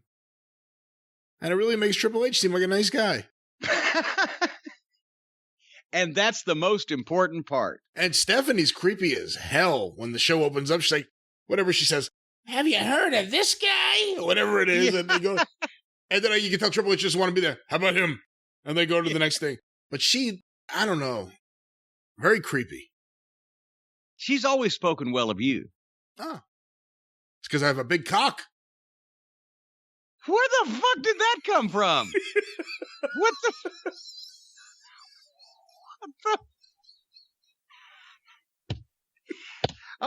righty then. That wasn't even an edit. That was just a dramatic drum beat. I have an email. Actually, I had it. I couldn't find it, but I'll paraphrase it because it was one question. Basically, this is something I need to ask you about because, as we all know, I mentioned this last week, I did not watch the Dark Side of the Ring. Love the Dark Side of the Ring, folks. Evan Husney, Jason Eisner, they were on the show a few weeks ago. The Pillman show was incredible, probably the best one they've done. Didn't watch it last week because they deviated from pro wrestling and did a thing on the bank-addicted drug robber, Nick Gage. The question is, because somebody sent me an email saying, what do you have to say basically about the statement that Jon Moxley made on this program? Did he make the statement that Vince McMahon would kill to have someone who could connect with the crowd like Nick Gage? I believe so. I don't remember the exact phrasing, but it was saying that although these shows are small, the connection he has with his fan base is remarkable, and that if you could somehow transfer that to an arena with at least 1,000 people, maybe more, you'd kill for that sort of reaction from people. Oh, boy. Number one, the reason why he can connect with all the people who are his fans who like him at his shows is because they're so small he can reach out and touch every single one of them physically without moving. Secondly, has there ever been somebody that you didn't know, but at first you'd heard good things about, but every time you saw them, you were trying to figure out why anybody said anything good, and all you could find was bad, and all you could think was, what the fuck? And then finally they proved to you that they're completely out of their minds and say something like that. I never saw Dean Ambrose. Heard good things. But I've seen Jon Moxley since he's shown up on television. He does a good promo, except it comes from a guy that looks like the CEO of his local plumbing company, as I've mentioned. No physique, no psychology to his matches whatsoever. He seems fixated on garbage wrestling, and now we know the reason why that he seems like he's fixated on garbage wrestling, because he's fixated on garbage wrestling. And his thumbtacks and his barbed wire and whatever has damaged his brain that he likes this shit, and that's where he wants to be. And now he's got a job representing a, for good or bad, national television wrestling promotion, and he's still showing up on these outlaw shows. So they sent he's doing something with the bank-addicted drug robber on an ongoing basis right now. He just showed up at some mud show and fucking had an issue with him, and now he's praising him on national television. Let me explain what Vince McMahon would kill over. If you, or me, or Jim Ross, or Bruce Pritchard, or Pat Patterson, or anybody that's ever worked for Vince McMahon in his life were to take a videotape of a Nick Gage promo or match and say, Vince, we need to book this guy, you would be drug tested and fired, I'm not sure in what order. Vince McMahon would not want anyone like this guy on his roster, regardless of what kind of contact he had with people, unless they were doing contact tracing for whatever communicable disease may have been passed along. Vince McMahon would not want this guy. Vince McMahon would not want any of his fans to attend any of his events, and I gotta be in Vince's corner there, because I don't want any of these fucking scum-sucking pond dwellers, deathmatch fans, at anything I would have to do with either. So Vince wouldn't want the guy, Vince wouldn't want his fans, and apparently this kind of mindset is why Vince didn't want Moxley. Because who flunked out of the equation of the Shield? Roman Reigns is the biggest star in wrestling. Seth Rollins has been a major star in the WWF for whatever the fucking Monday Night Messiah was. He's still been a top guy for years, and guess where Moxley is? Overplaying with the goofballs on a secondary channel. Apparently, we now know why. Because he probably said stuff just that stupid to people while he was in that company as he is now that he's left it. Vince McMahon would kill to have somebody like Vince McMahon would kill you if you tried to make him take Nick Gage. But we do have a follow-up. Oh, and by the way, I saw a picture of Nick Gage's girlfriend. Holy shit, I could do 20 minutes on her and get kicked off every social media platform in the world. But I'll just say it's nice that that poor little pinhead from Freaks, her granddaughter finally got a fucking job. Oh, come on. Anyway. That's awful. It's nice that the descendants of the Freaks awful. pinhead are still around and doing well. Awful. Anyway, an update on the Brian Pillman Dark Side of the Ring. And I didn't know this until you just brought it to my attention this past week, but our friends Les Thatcher and Joe Dombrowski, I've done some commentary with Joe, and that didn't run him off. Imagine that. Didn't scare him. But they have put together a DVD anthology set of all of the Brian Pillman memorial shows that Les promoted in Cincinnati that were discussed on that show and have been discussed. They had so many great matches and so many stars back for what they did 4 years. And almost everybody at one point or another that was anybody in wrestling either donated their time and services, came on their own to be a part of the show. It was the only place you could see WCW guys against WWF guys against ECW guys. A lot of political boundaries were crossed to get all those guys to come together. And they were, very well received in the wrestling community. At the time, I managed Bobby Eaton against Terry Taylor with Ricky Steamboat as a special referee. And this is when I was matchmaking and doing the TV announcing in OVW, and I hadn't managed or, been a heel or anything in a couple of years at that point, I guess. And then we were going to do a spot where I can't even remember what the finish was. It's probably on the DVD set. But some way or another, I was going to miss something, and Steamboat was going to give me the Steamboat chop. And I'm like, oh, boy. I said, well, make sure, he's like, oh, I won't hurt you. I said, no, I haven't taken a bump in like 2 years. I want to make sure I don't fuck this up. So make sure I get down there first and bend over right in the right place or whatever. But so I got to take the Steamboat chop. But anyway, Les and Joe have put this together, and it's now there's an entirely new audience out there that hasn't seen some of this stuff. And this time, folks, it wasn't his fault before. We thought we were all doing right, but this time Melody Pillman ain't getting any of the money. But anyway, do you have what's the information on that? They've sent you the press release on that, did they not? Yeah, I have it right here. I'm actually interested in getting a copy of this. Some interesting stuff, an interesting time capsule. But the website is pillmanshow.com. pillmanshow.com, and here's some of the contents of the DVDs. It says here, Jim, that it is, approximately 15 hours of content.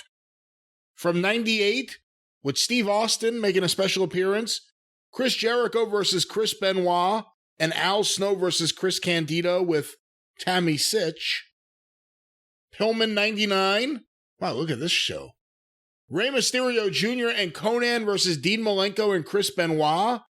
Mick Foley versus D'Lo Brown. Terry Taylor versus Dr. Tom Pritchard with Missy Hyatt. A cruiserweight tournament with Shark Boy, Matt Striker, and others. Ric Flair, Ricky Steamboat there. You have Eddie Guerrero on here. Steve Regal versus Chris Benoit. Well, this is interesting. Dr. Tom Pritchard versus Tim Horner with Missy Hyatt. Missy managed Tom Pritchard the year before. Was there a big turn where she left Dr. Tom for Tim Horner? There may very well have been. I don't know.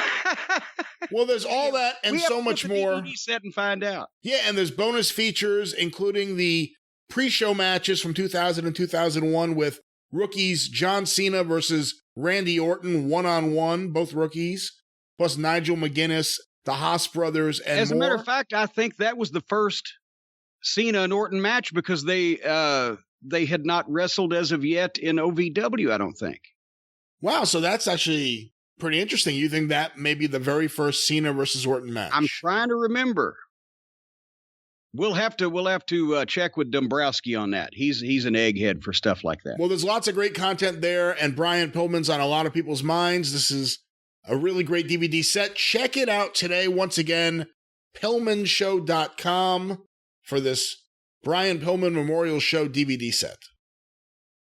Well, this past week's Dark Side of the Ring was on the super shows in North Korea in the 90s that WCW and Antonio Inoki promoted. And I had mentioned, I guess, last week when we were talking about it, I said, this is going to be, because I remember, obviously, I wasn't there. It was Owen. But this was a big deal in wrestling at the time, and obviously they drew the biggest crowd ever in wrestling, 190,000 one night. What was it, 160 or 170,000 the other night? So I remember, this being talked about at the time, but I said, well, I wasn't really there, and I never really sat down and spoke to anybody that was there, so we'll get the inside story on this episode. And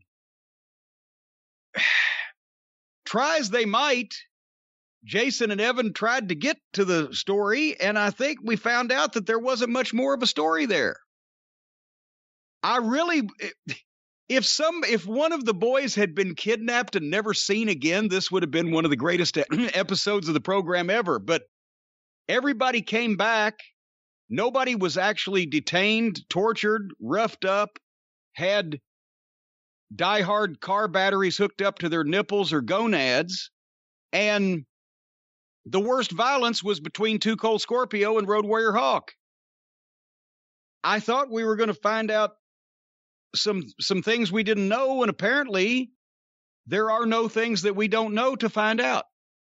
So I'm not knocking the program. It's just that, Scott Norton was okay. Scorpio pissed me the fuck off. I've always liked Scorpio. He can go fuck himself right now for the way he was talking about Hawk. And, I'm sorry, but yeah, if he did beat Hawk up as many times as he said he did in the same weekend, Hawk, it must have been either the interferon for the Hep C or just Hawk was in a fucking coma. But I'm sorry, we go to North Korea, a communist country. I'm thinking they had more horror stories to tell about being detained in Saudi Arabia here last year. Because all we got was Scorpio and Hawk got in a fight. And did I mention fuck Too Cold Scorpio for talking about Hawk that way at this point 25 years later? Because he's dead. What'd you think? It was all right. I mean, it really never went anywhere. Like you said, Too Cold Scorpio and Hawk ended up being kind of the centerpiece of the whole thing. They got Inoki. That's a pretty big deal. I loved seeing Inoki. And here's a question. Well, let's go into the show here. I have notes. I have questions. Possibly you can answer them. Can Inoki speak English? He could definitely speak enough English that he can communicate with some guys, but I don't know if he would ever allow himself to be seen speaking that kind of English on camera. Well, because I just realized that the only time that I've ever seen film or tape or anything of Inoki speaking was in Japan, where he was naturally speaking Japanese. I know that Baba spoke English well. I've actually, said hello at a couple of those Crockett shows. Yes, sir. Yeah, boom, in passing. I didn't want getting away. But, you see Baba speaking to guys and communicating with guys, but I didn't know what Inoki's English status was. But when you think about it, Baba spent a lot more time in this country when he was younger than Inoki did, didn't he? Inoki spent a good deal of time here. Well, but Baba was here for what? The better part of 2 years straight and main eventing all over the place. That's true. But Inoki spent a lot of the time that he was here in Tennessee. He might not have been able to fucking determine whether that was English or not. I don't know. Spent a lot of time in Texas too. Kanji Inoki. Yeah. And he's a great answer to a trivia question. You can, like, Antonio Inoki, put him in with who of these people actually wrestled in the rec center in Johnson City, Tennessee? Nobody remembers that anymore, but Kanji Inoki was a big fucking deal in East Tennessee.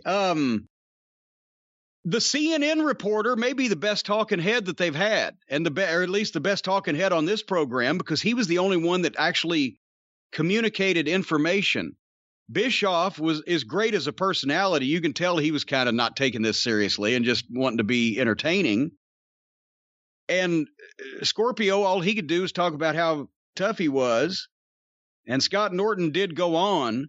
So the CNN reporter is the one that kind of relayed any factual information. But I don't know, it just seemed like it was a scarier trip if you were actually there. I would have gone for Vader's trip to Kuwait. May have been a more nerve-wracking episode. Are we going to get this motherfucker out of this country? Because they were actually holding him on purpose. That it was certainly more nerve-wracking for Leon, but we were on pins and needles, as it were, over here as well. I liked it when Bischoff said he went out for a run and didn't think about whether he should tell his handler or guide or whatever or not. If you're in a goddamn communist country that your own government has said you're not supposed to go to, and you kind of snuck in, and he said he didn't even tell the TBS bosses that he was going and the wrestlers were going, are you just going to hop up first thing in the morning before light and go out on a run in North Korea by yourself? I'm not saying he didn't. I'm just saying that's not a very wise thing to do. And then he said people were terrified of him. It wasn't because he was American. It's because they had watched WCW television. That's why they were recoiling in horror. And like I said, it would have been more interesting if one of the wrestlers had disappeared and we, to this day, didn't know what happened to him. I'd like to have heard more about the wrestling shows themselves than the guys, actual interactions with the North Koreans, which basically were down to they didn't like us and talked bad to us. They didn't even mention the whole Kensuke Sasaki and Akira Hokuto thing, right? Well, that's okay, Mr. Japanese historian, refresh me on that. Because no, they didn't mention it, and I'm trying to think what all the fuck happened. Well, the women wrestlers and men's wrestlers didn't really mix much in those days. The women had their own promotions, which were very successful and very popular. Right. Their own fan bases at times.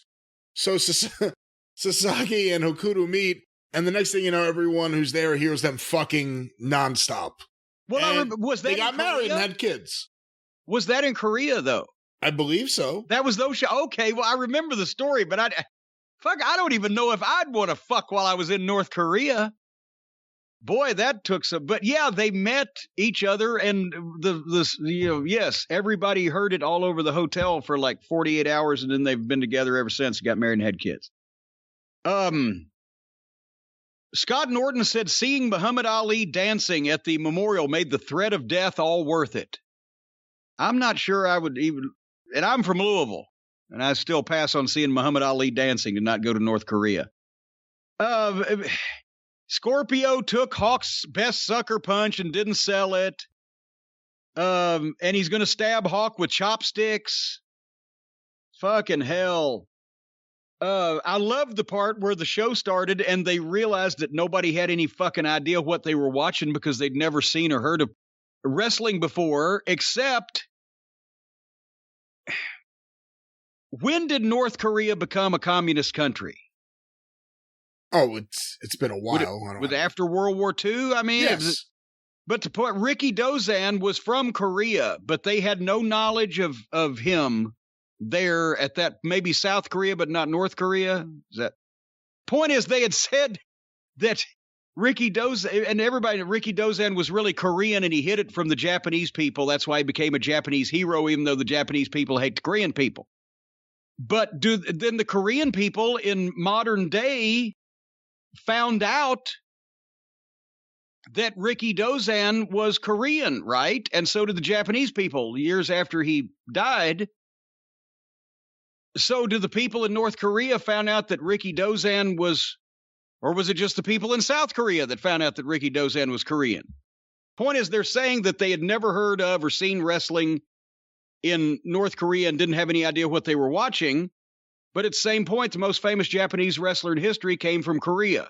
Wouldn't they know that? I'm just confused. You see the conundrum here.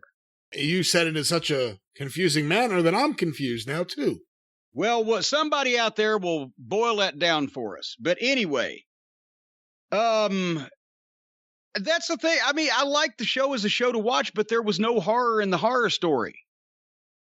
They were just all nervous because they were in North Korea, as they should have been. And then it ended well because at least Inoki and Flair got the people into their match. I like the quote where they asked about him trying to book Hogan, and Inoki very carefully says, Hulk Hogan is very careful.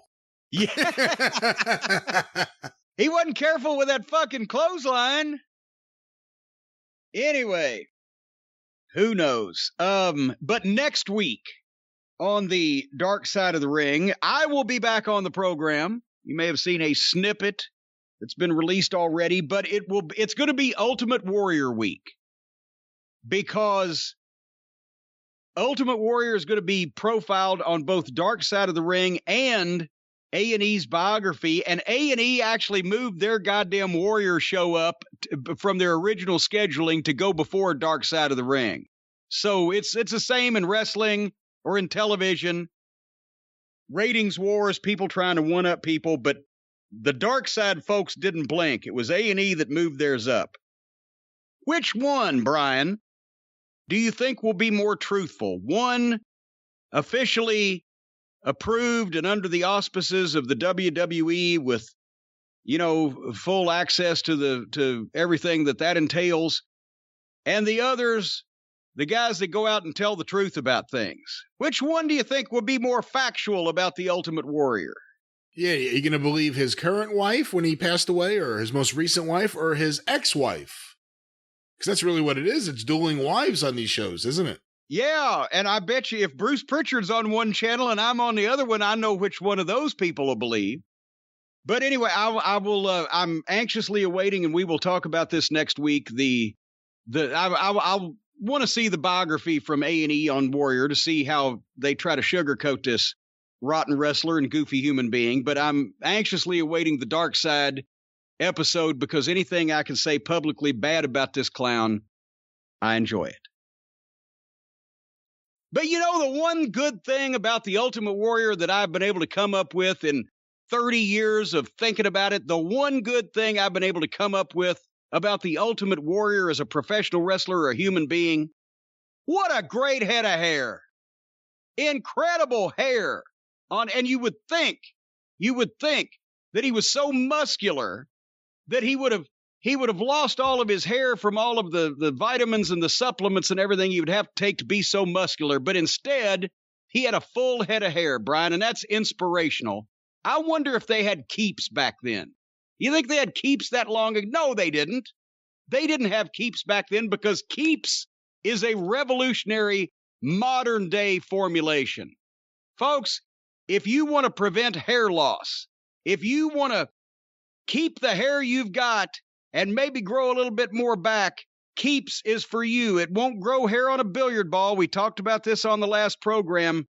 But if right now you jump on the Keeps and you keep using Keeps, then you will stop that stress-inducing hair loss that you're undergoing, and you will reverse, in some description, that hair loss to have more fluffiness on your head instead of shininess.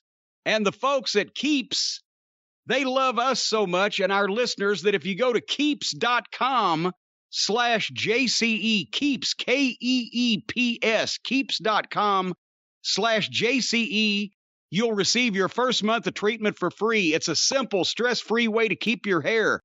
Convenient, virtual doctor consultations. That means over the internet, not in person. Nobody breathing germs on you. Medications delivered straight to your door every 3 months. You don't have to leave your home. And the treatments start at just $10 per month. Keeps also offers generic versions of some of the name brand medications that aid in hair loss prevention. They've got more 5-star reviews than any of the competitors. But treatments can take 4 to 6 months to see the results, so you got to start acting fast, because prevention is the key. Anyway, that's what you need to do, folks. To prevent hair loss and take action now, go to keeps.com/JCE and get your first month of treatment for free. Now, it won't work on your chin. or on your nuts, only on the top of your head. Do you need more hair on your nuts, Brian? No, nuts.com, we did that a while ago.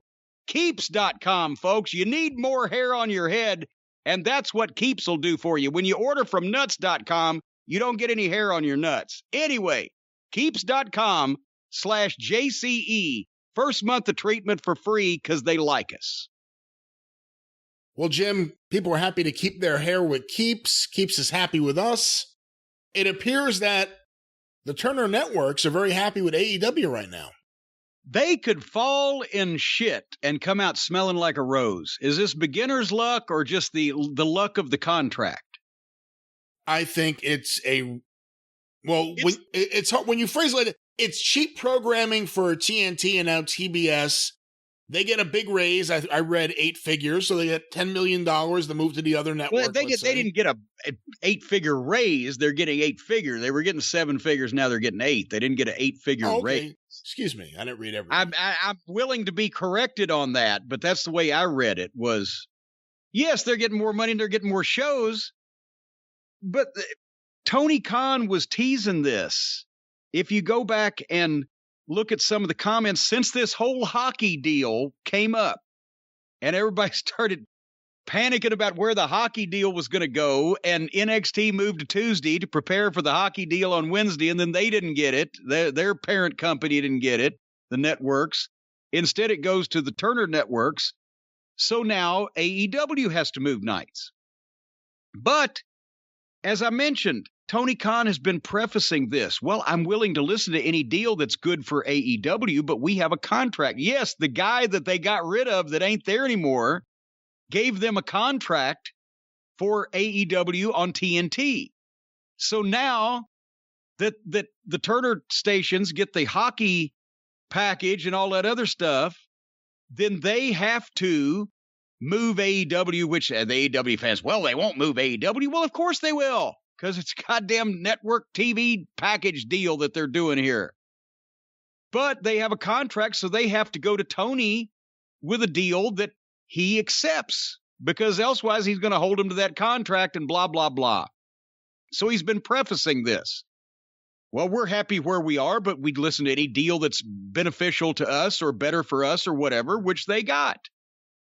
AEW moves to TBS starting in January, to clears the way for the hockey programming or whatever else they're going to do with this package on TNT.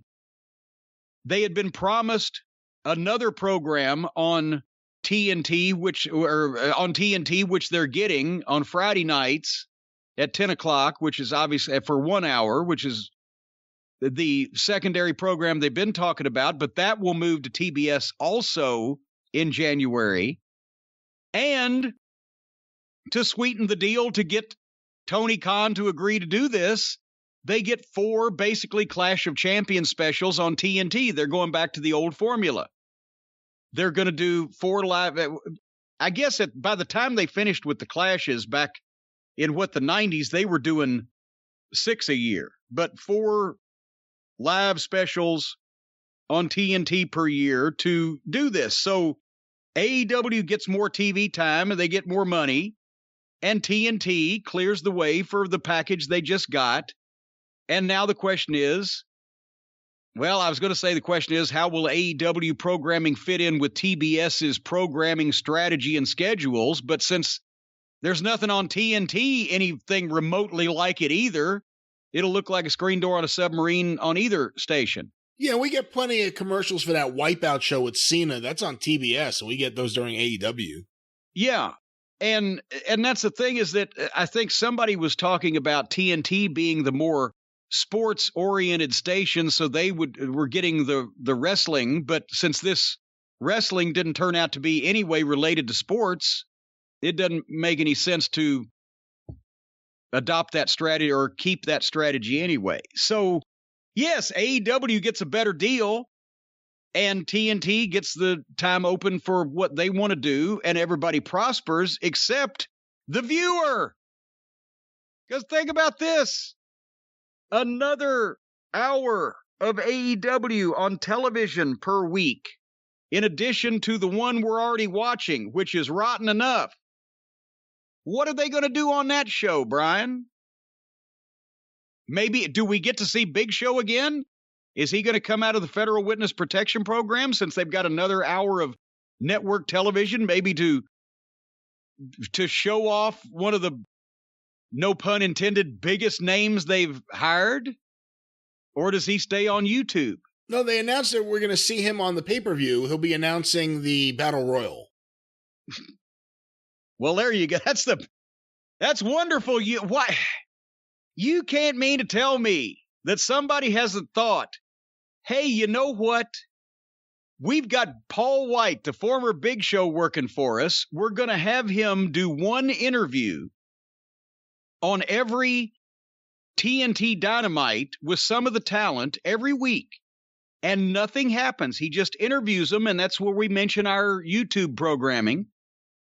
And then after 6 or 8 weeks, somebody says something sideways to him, one of the heels, if you can figure out which ones those are.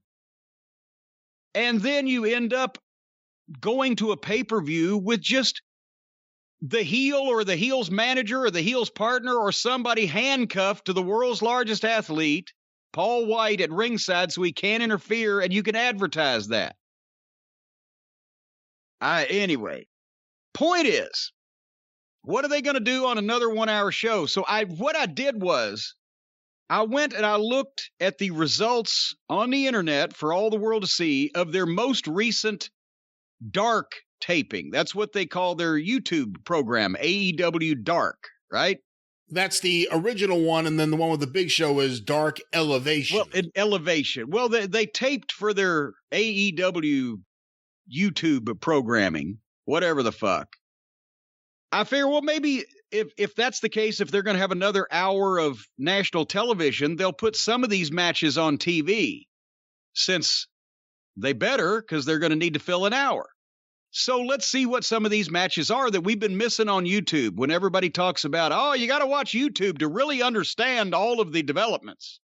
You want to know these matches, Brian? I thought you were just going to start telling me, because who would want to know? But rhetorical.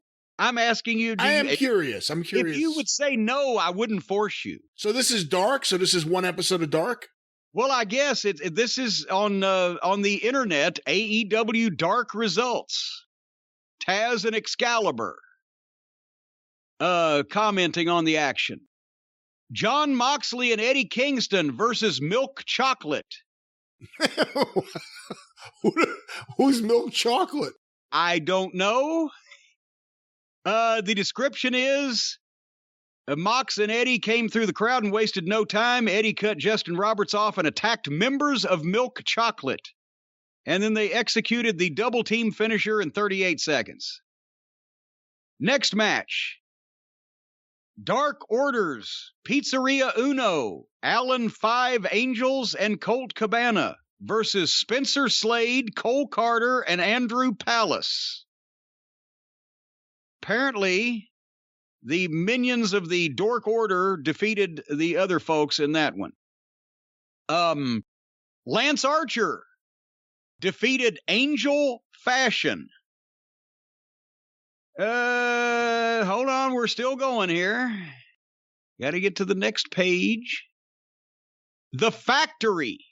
Used to be the Nightmare Factory. The Factory with Anthony Ogogo. So apparently this was Solo and Comarato with Ogogo.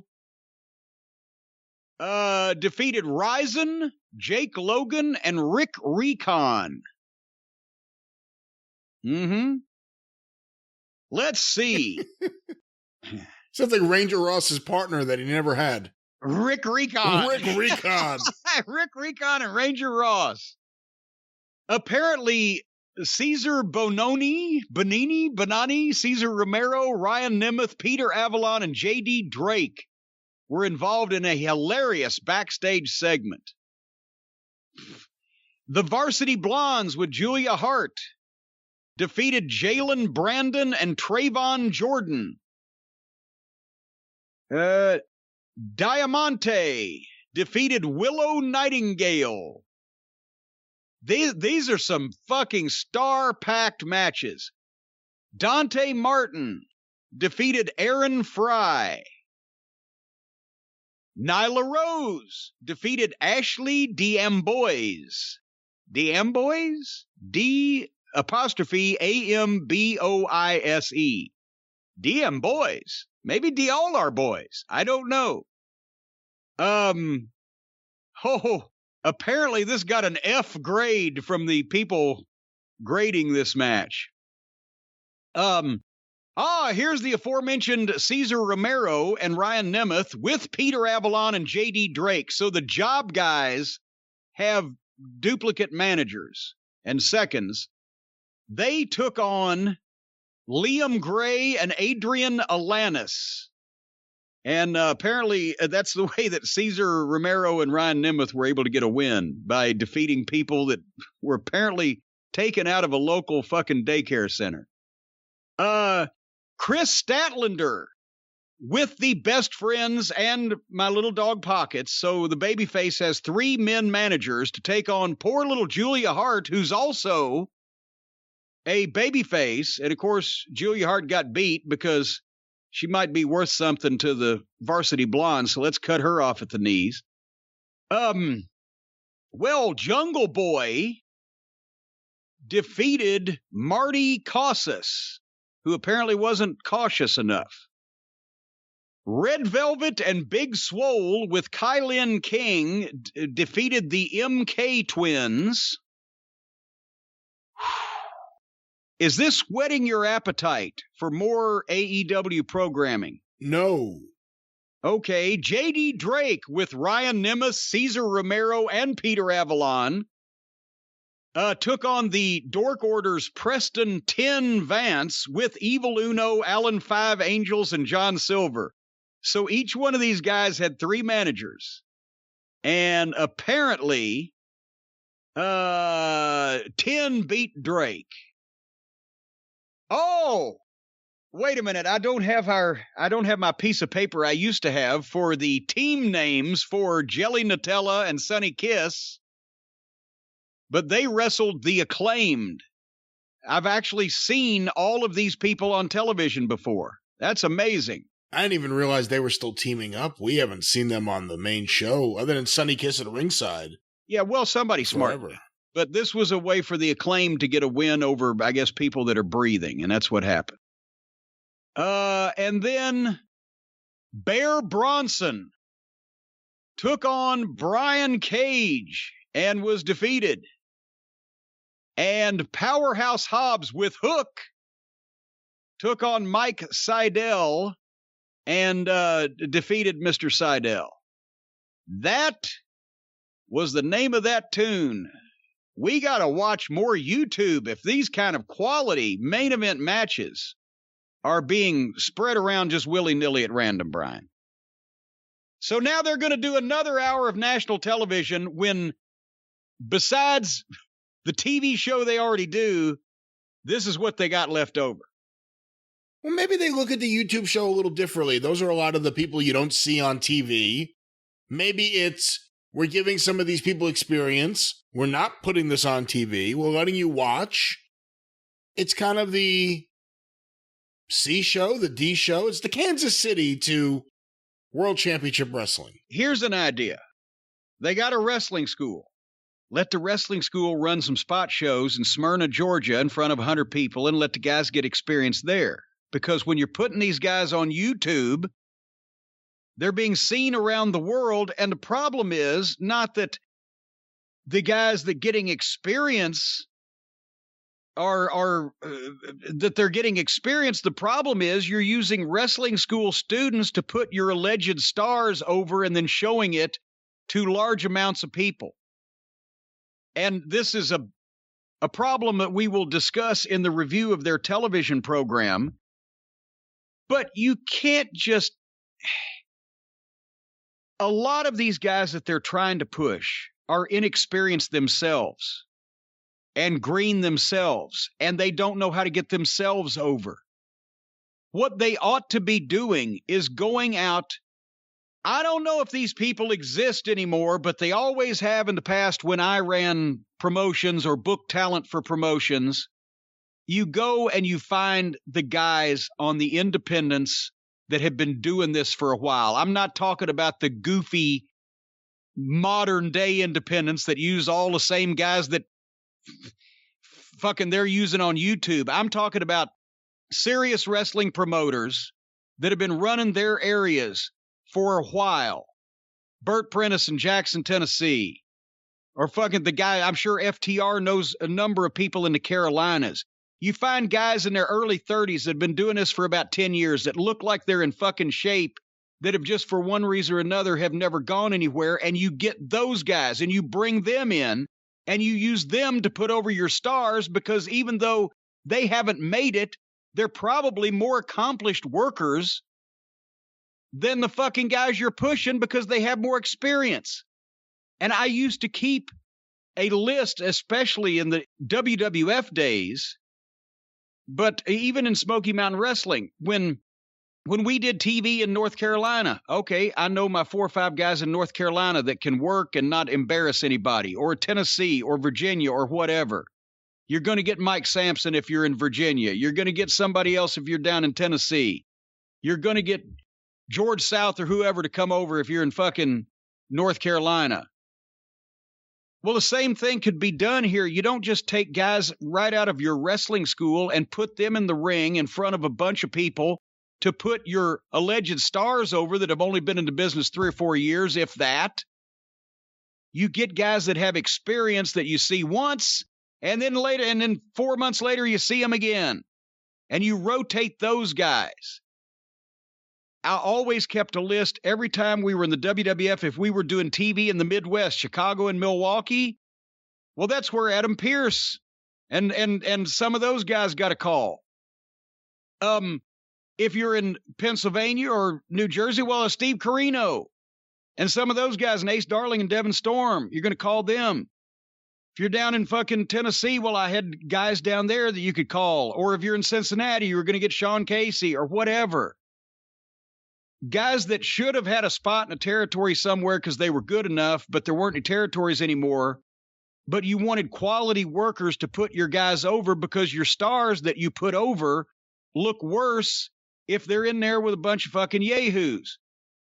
A lot of people remember the old TBS Saturday night show fondly, but there were a lot of guys that had no business being in the ring that were brought to do jobs on that TV simply because nobody else would agree to be beaten in that quick a fashion if you were an actual full-time wrestler. So you had to take what you could get.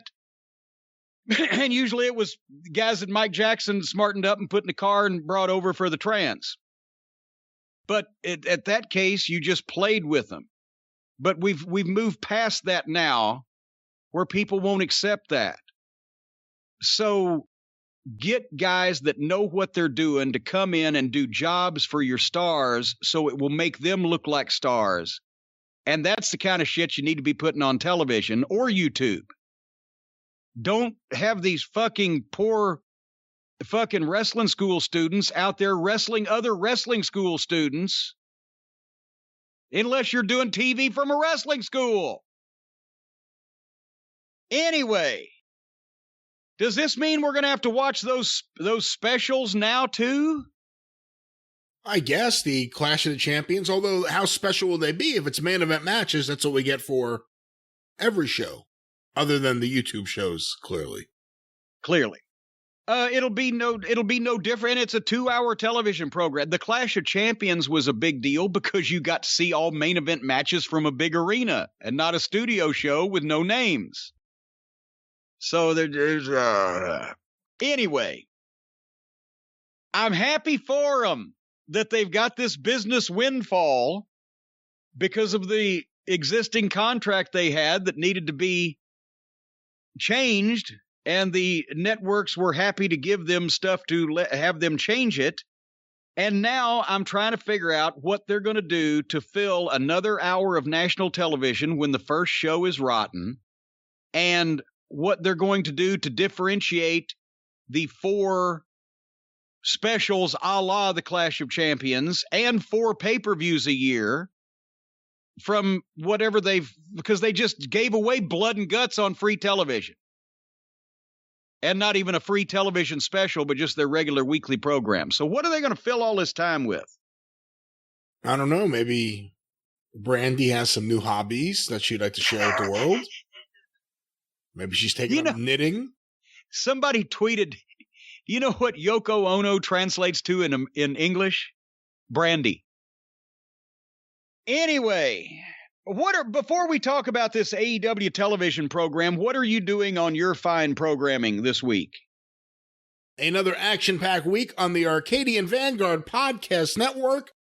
Get information about all shows on Twitter at Superpodcasts or on Facebook, facebook.com/Arcadian Vanguard. A few notes.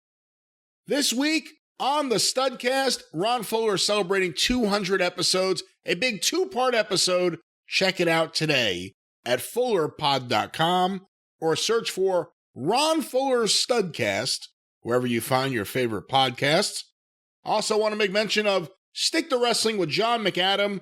The episode last week, John welcomed David Taub to the show from Fresno, California to talk Fresno wrestling history, not just in the ring, but out of the ring, like the 1986 incident where Randy Savage takes a swing at a fan who threw an object at him, but misses the fan and knocks out a 14-year-old girl. Or what about when Roddy Piper... You moved!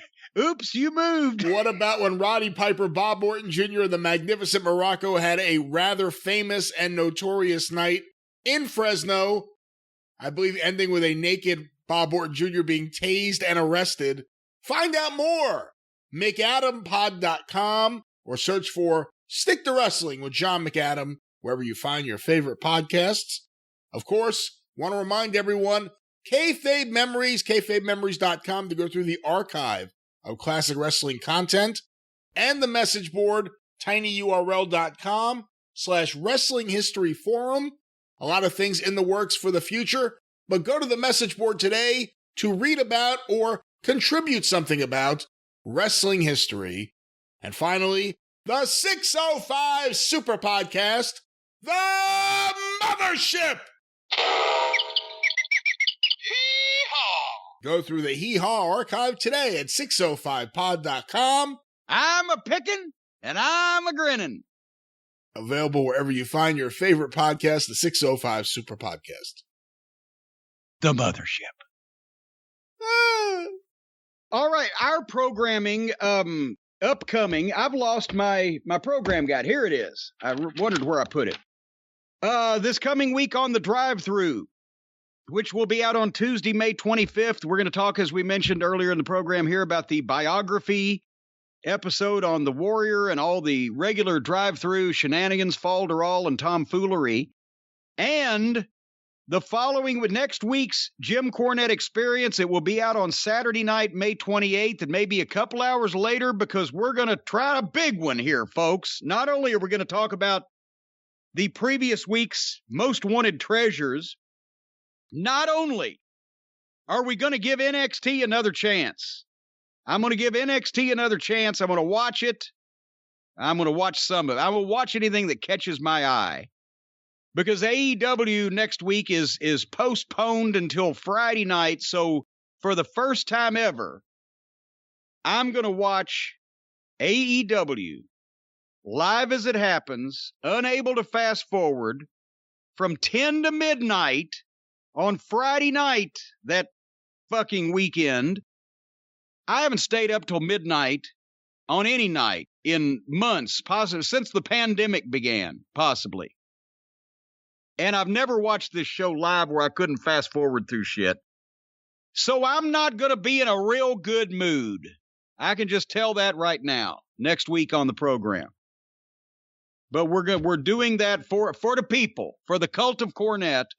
And then the following week's drive-through on Memorial Day, not Memorial, the day after Memorial Day, we'll tape it on Memorial Day, and we'll talk about the Double or Nothing pay-per-view. I know what I'm putting my money on. I'm putting my money on nothing. I don't know what their big popcorn fart will be. I don't know whether it'll be a crash pad or an exploding sparkler, but I'm putting my money on another big popcorn fart on this pay-per-view. Because as we'll get into it in the minute here in the show, how are they going to do this? All right, well, let's talk. Anyway, that's our our recording or our show airing schedule and what we're talking about over the next couple weeks. How are they going to pull this off, Brian? They just gave away a double ring cage match, blood and guts, that they could have in a packed arena with fans. They gave it away in an empty arena on free television. Now on pay-per-view with fans buying tickets, they're going to have a match on a football field. Are they going to allow all of the fans to leave Daly's place and walk over next door and find a seat to watch the fucking match on the football field? Or how is that going to take place for the live audience? Well, I don't know if it is, but, there are bigger concerns. Jericho needed his win back from last year's stadium show. All right. Well, that's one of the things they were promoting. This is AEW, All Excrement Wrestling, as somebody termed it. Ambulance Exiting Wrestling after the Shaq attack, whatever, for May 19th. They opened up with a wrestling match. Christian Cage and Matt Sydal.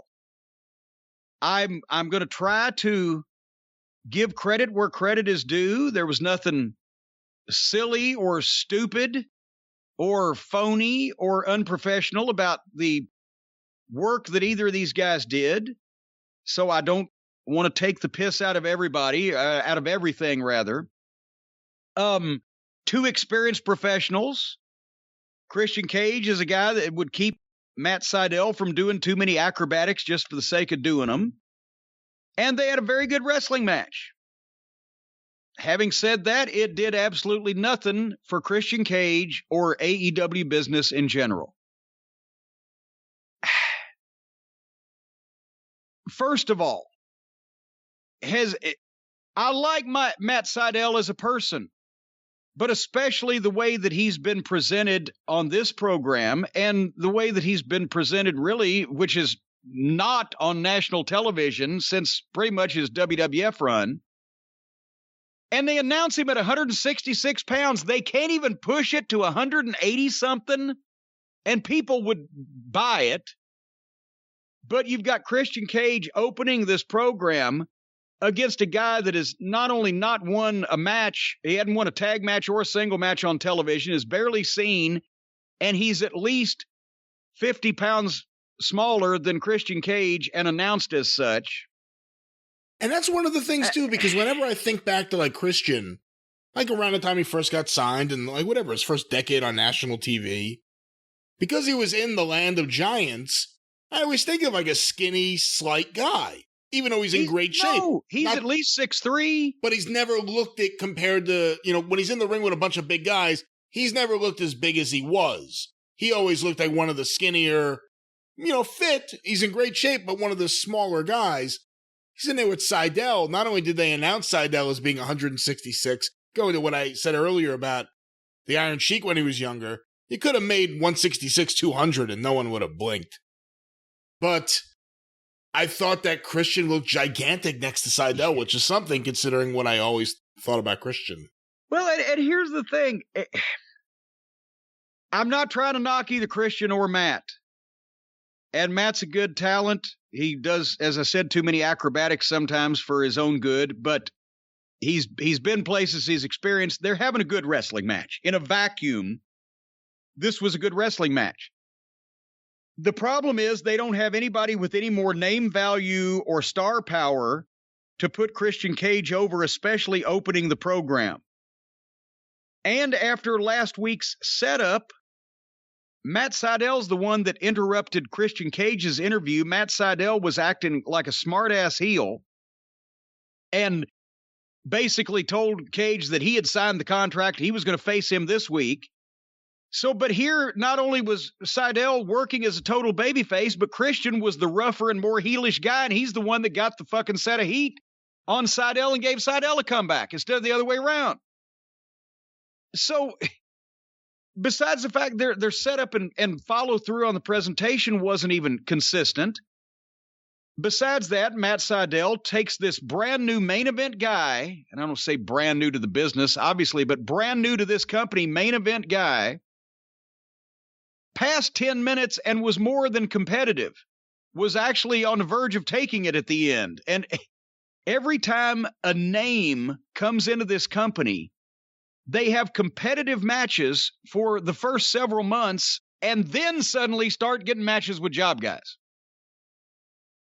And the more that I watched this match, it was Christian Cage as a old experienced veteran trying to get Matt Sydal over as a young guy coming up. But that wasn't the place. This is not the place for that here. He was trying to make Matt Sydal look better, but besides the fact that the way that they've presented him so far and the way that they obviously have no plans for him, that horse has left the barn. It's not necessary. It's over with.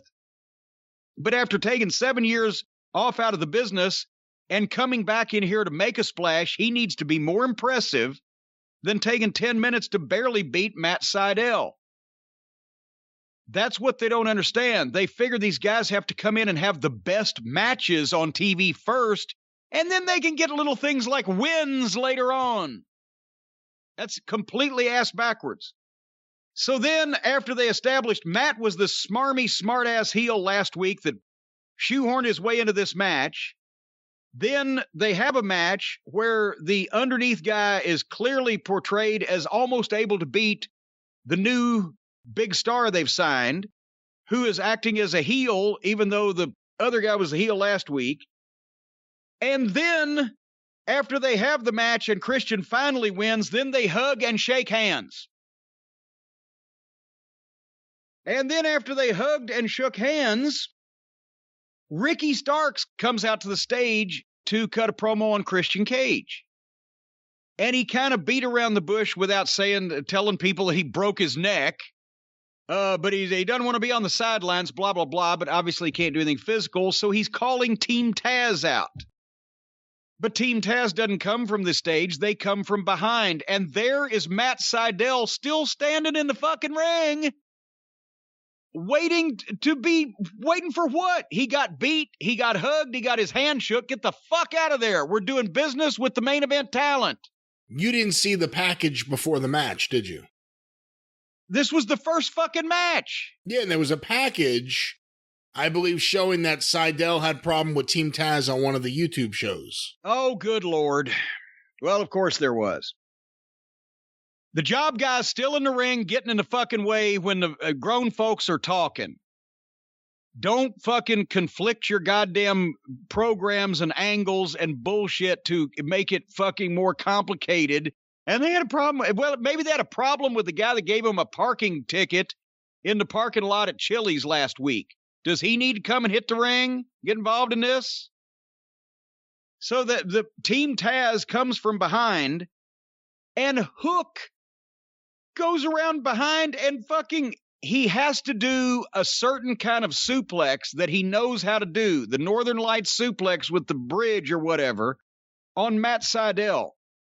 Problem is, to do that, you need to bear hug Matt Sydal from the front, and Sydal's back is facing Hook. So Hook goes in, instead of just glomming him from behind and start kicking the shit out of him, he grabs him and ducks under and waist-locks him and turns him around so he can do that one particular move. Why beat up a job guy? Anyway, it's done. He shouldn't even be in the ring. And then Cage and Hobbs, Brian Cage gets on Christian Cage, and Hobbs gets on Christian Cage with bad sloppy heat, while Hook is on Matt Sydal on the floor. And somebody please tell, I know Hobbs is new. Cage, I'm figuring Brian Cage, maybe a lost cause. If he ain't got it by now, but this was not good heat. Somebody teach him how to get some heat on a baby face that's down willing to sell for him. Adam Page comes out and goes over and hands Ricky Starks his drink, and then goes in the ring and makes a sloppy fucking save, where Hobbs floundered around like a lost beached whale. And then, if Adam Page had run out and thrown his drink up in the air and jumped in the ring to make a save, okay, but just to go out and hand it to the heel that called the other heels into the ring to beat up the guys you're going to save, they can't stop themselves from just being fucking silly. So Adam Page makes a fucking sloppy save, then Hook, who's everywhere, clips Adam Page from behind, and Brian Cage power bombs him. And then all the heels stand there while Adam Page is selling and Starks drinks Page's drink. They still can't be serious. During the whole time that this was happening, nobody tried to help. Nobody rang the bell. No referee showed up. Nothing. Your thoughts?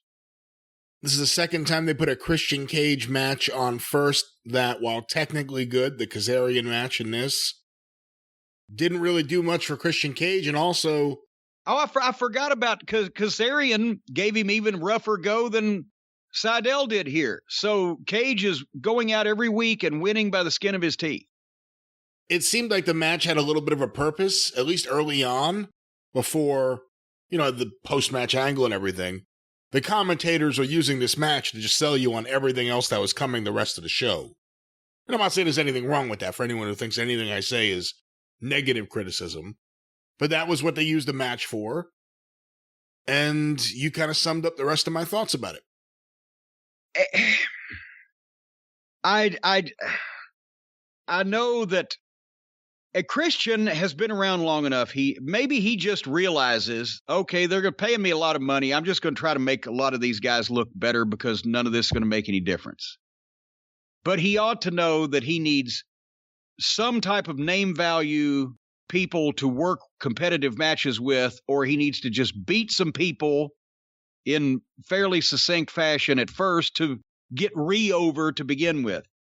They did a promo immediately after that with the Varsity Blondes. Are they starting the push that anybody with a mind would give Brian Pillman after the recent Dark Side of the Ring and renewed interest in Brian Sr.?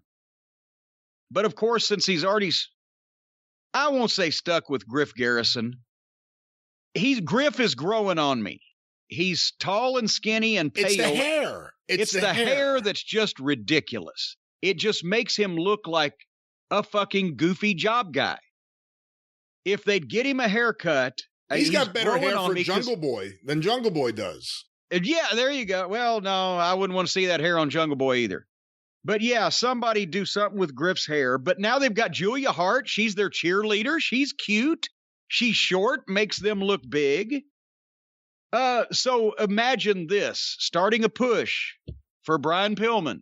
Of course, they started it in Seg 2 and finished it by the end of the show. This is the worst.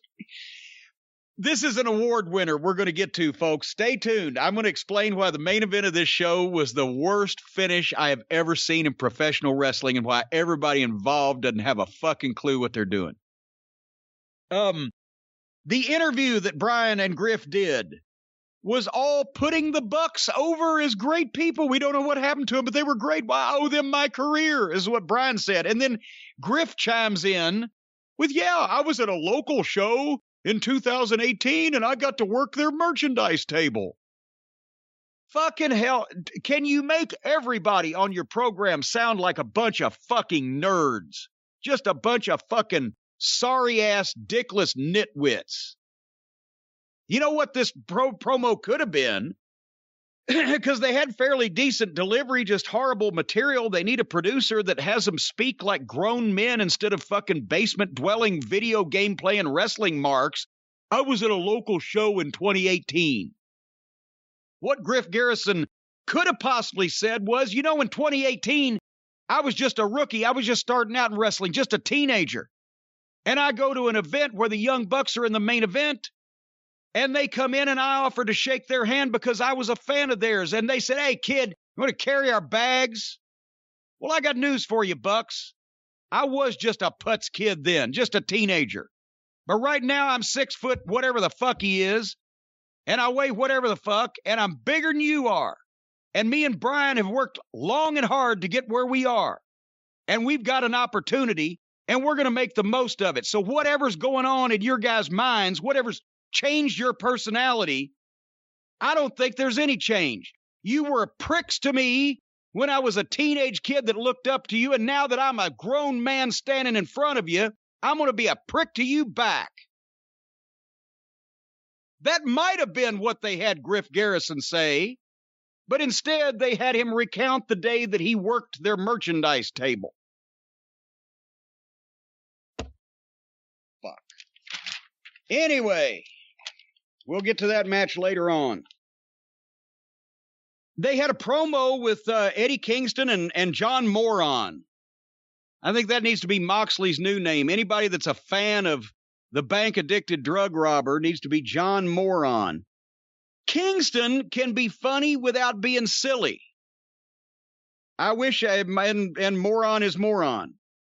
And they had a promo from the Acclaimed, which I enjoyed because they didn't rap. They cut a promo, and those guys, they got some size. They've got some bass in their voice. They can speak. It was enjoyable. Kingston and Moron come in from the parking lot. You know, you got them here.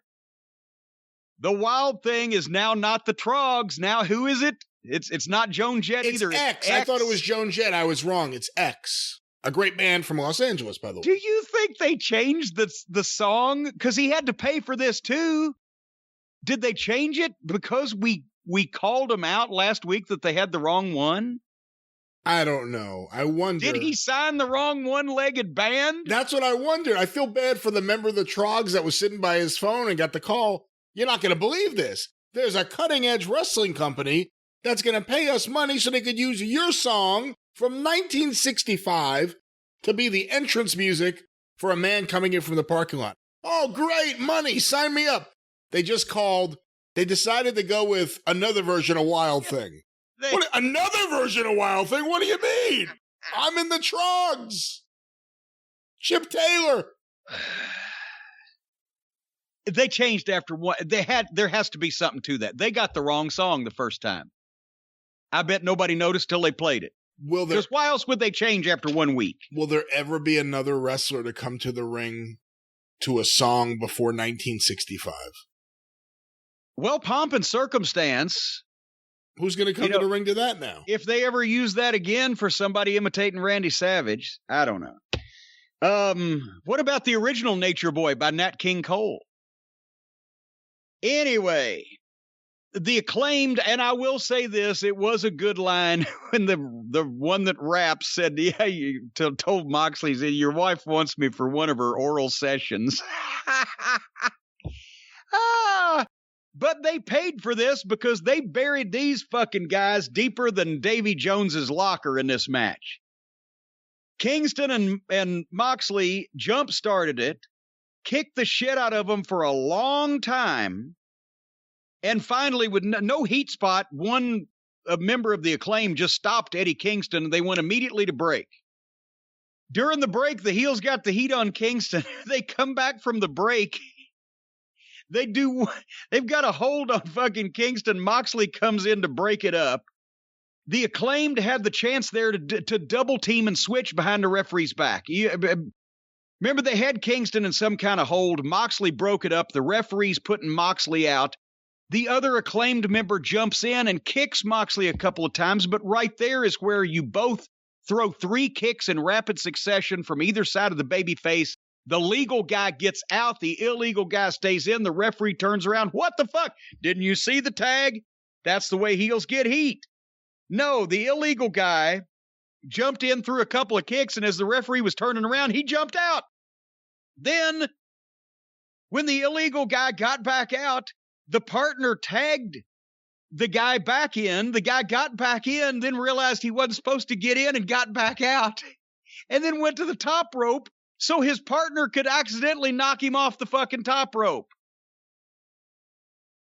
And then there was an iceberg tag from Kingston to Moxley where the heels were lost and not even trying to fucking stop Kingston from tagging. That's the meaning of an iceberg tag. That's where it's so cold your goddamn hand falls off from frostbite. Moxley made a comeback, tried to do some complicated bullshit up on the turnbuckle, and they end up doing a superplex and suplex crossbody combination the heels do because they superplexed Moxley, but then picked him up for another suplex, and the other guy came off with a crossbody. And then Moxley was fresh seconds later after taking a superplex and a suplex crossbody. They just did both, though, without even it. Nobody even tried to cover in between the superplex and the suplex crossbody. Then, my God, you can tell Tony Khan's coming up with these finishes because he's seen a lot of wrestling, and he likes to make sure that he puts every single thing he's ever seen in every fucking match, because this is a most rotten, amateurish finish in conception, in execution. Acclaimed has the chain and the boombox. So Caster throws a chain to his partner Bowens, but the referee catches him and gets it. But the other heel gets the boombox and goes to hit Kingston, but Moxley grabs the boombox from him and hits him with it. They're all in the ring while the referee's just handing a chain out doing this. Then Kingston enziguris the guy and tags Moxley, and Moxley and him hit him with the double team 1-2-3 DDT. A rotten finish with two gimmicks that made the referee look like an idiot. I would have said this was really bad, except by the time we get to the main event, they will blow this away in terms of horribleness and awfulness. But this was a rotten finish, and it's goofy, and if they're walking through these things, then they don't have anybody walking through it with them right, or else they would catch these things, such as the phone ringing and the referee looking stupid. And fuck the phone. It shouldn't ring in these times like this. Anyway, was this a mess to you, or am I just being too picky? Yes and no to both questions. I'm not big on the Moxley-Kingston comedy where you have them stand up and do a promo together, and before you know it, they're like kind of doing inside jokes. It looked like there was a hard edit on their promo because obviously there were elements of it they liked, and then there was them just cracking each other up. The match was kind of a mess, but all Moxley's matches are a mess. Kingston's not the greatest in the ring, although great on the promo. The Acclaimed are growing on me. Max Caster as a heel rapper is growing on me, but I have no other thoughts about this match. Nice to see, if you're going to use Wild Thing, and I'm not for that idea, nice to see you get the right one for the right reaction. Yes, and I'm liking the Acclaimed better as heels, because remember when they first came out, were they not somewhat baby faces, or they were trying to present them halfway as baby faces, or maybe it was just they were wrestling other heels, so I thought they were baby faces. I don't know. I like them as heels. I can take the rapping, because rapping is annoying. Let's face it. So if you're going to have a rapper, he needs to be a heel because he'd be annoying. Jericho and Malenko had a brief backstage thing with Bar Brady. What must poor Dean Malenko think of these children? If he could just say what he really thought. Their money's good. But what he thinks, not what he cashes. Anyway, then, this one was great. Tony Schiavone in the ring with Scorpio Sky and the other Page. That's what his name is from now on, the other Page. Sky does a promo while the other Page made funny faces and distracted attention away from Scorpio Sky. Then the other Page kicked Tony Schiavone out of the ring and did the typical promo that every mark practices in their basement while playing wrestler. And then we got to the blackout and the snow and the sting.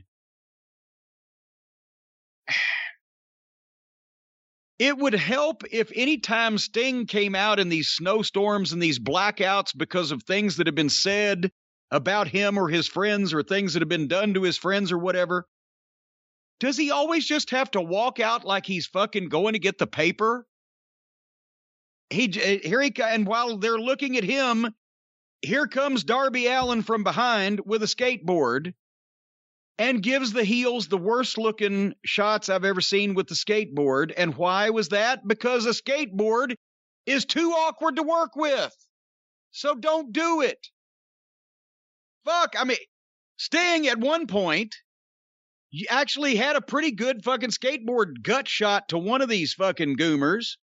But Darby Allin hit 16 of them, and it's awkward, and you can't work with it. And then Darby Allin beats up the other Page, and Sting beats up Scorpio Sky. And Sting, now he's not doing a stinger splash. He's just shooting a guy in the corner and running in with a clothesline. He barely got the Scorpion Deathlock on Scorpio Sky, and Scorpio got pulled out, or the heels basically limped off. So last week, Scorpio Sky and Ethan Page beat up Sting at ringside twice. Once during the match, during a commercial break. I guess it was mistimed and they fucked up and they said, oh shit, nobody saw it. We were in the break. So when they came back from the break, Sting was standing there at ringside and they referred to it. And then they did it again at the end of the show where they jumped on him again. So now he hit a skateboard shot, a shoot off, a clothesline, and a scorpion, and the heels limp off. But do they have to start from scratch every week? Once a heel gets heat on a babyface, can't they get some and then keep it for a while? Does the babyface have to get the last word every show? It's actually the old WWF formula with AEW. The babyface always comes out on top. But that's fucking insane. Anyway, I'm going to move a little quicker because I'm probably going to spend some time on the last one. The Pinnacle, we're at a restaurant, MJF, FTR, the whole gang. MJF was pissed off and cut a good promo. Dax was pissed off and cut a good promo. Their whole point, and this was actually a quote from Dax talking about Jericho making a mockery of wrestling. That's a quote with his comedy. And before they can even finish this fucking minute and a half fucking pre-tape at a dinner table at a restaurant, Wardlow snatches the supposed waiter and bashes his head against the table for not serving his wine properly. No, Sean Spears.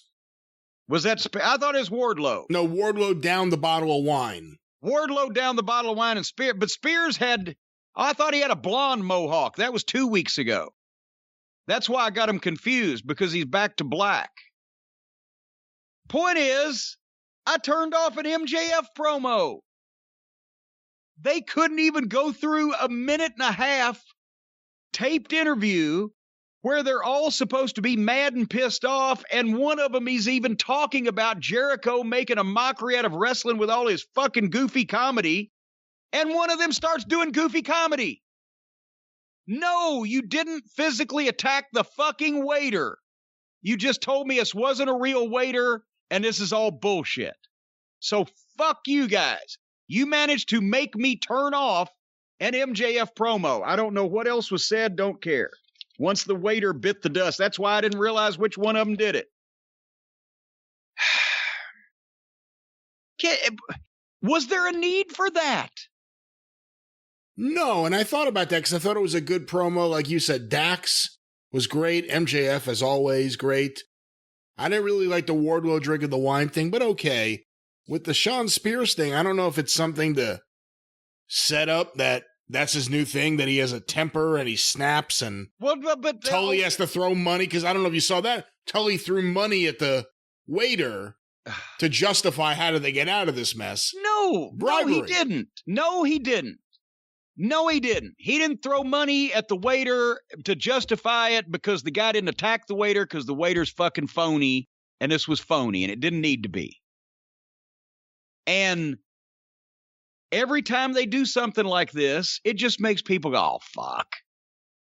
And there was no need for it. And I believe Wardlow would drink the whole fucking bottle of wine. I don't believe the other guy would bash the real waiter's head against the fucking table over the goddamn wine. They can't help themselves from being silly. Speaking of silly, here came Dr. Britt Baker with Reba. Reba had a crutch. Here come Hikaru Shida. She had a kendo stick. They started the match, and Reba faked a bad leg injury because she's had the bad leg, and the referee could back Shida up so Reba could show she's doing jumping jacks. And I'm thinking, oh, well, they might actually be going to try to have a match here with a heel and a baby face. And then they started trying to wrestle. And then within a few minutes, not even that long, Britt Baker distracted the referee. These referees, goddamn, they think distraction is I'll jump up on the apron of the ring and stand there stock still for as long as it takes for all these people to do these multi-phase high spots or use these fucking gimmicks 8 feet behind the referee's back for extended periods of time. But in this case, Britt Baker distracted the referee and Reba used the crutch on Shida, and now we've got weapons in a girls match and I'm done. What else happened? I don't know what else happened. Well, good. You just dismiss everything if it's a girls match, as you put it. But if I can say a good thing, Britt Baker, I think, is one of the best personalities of any of the women in the whole business. She's great.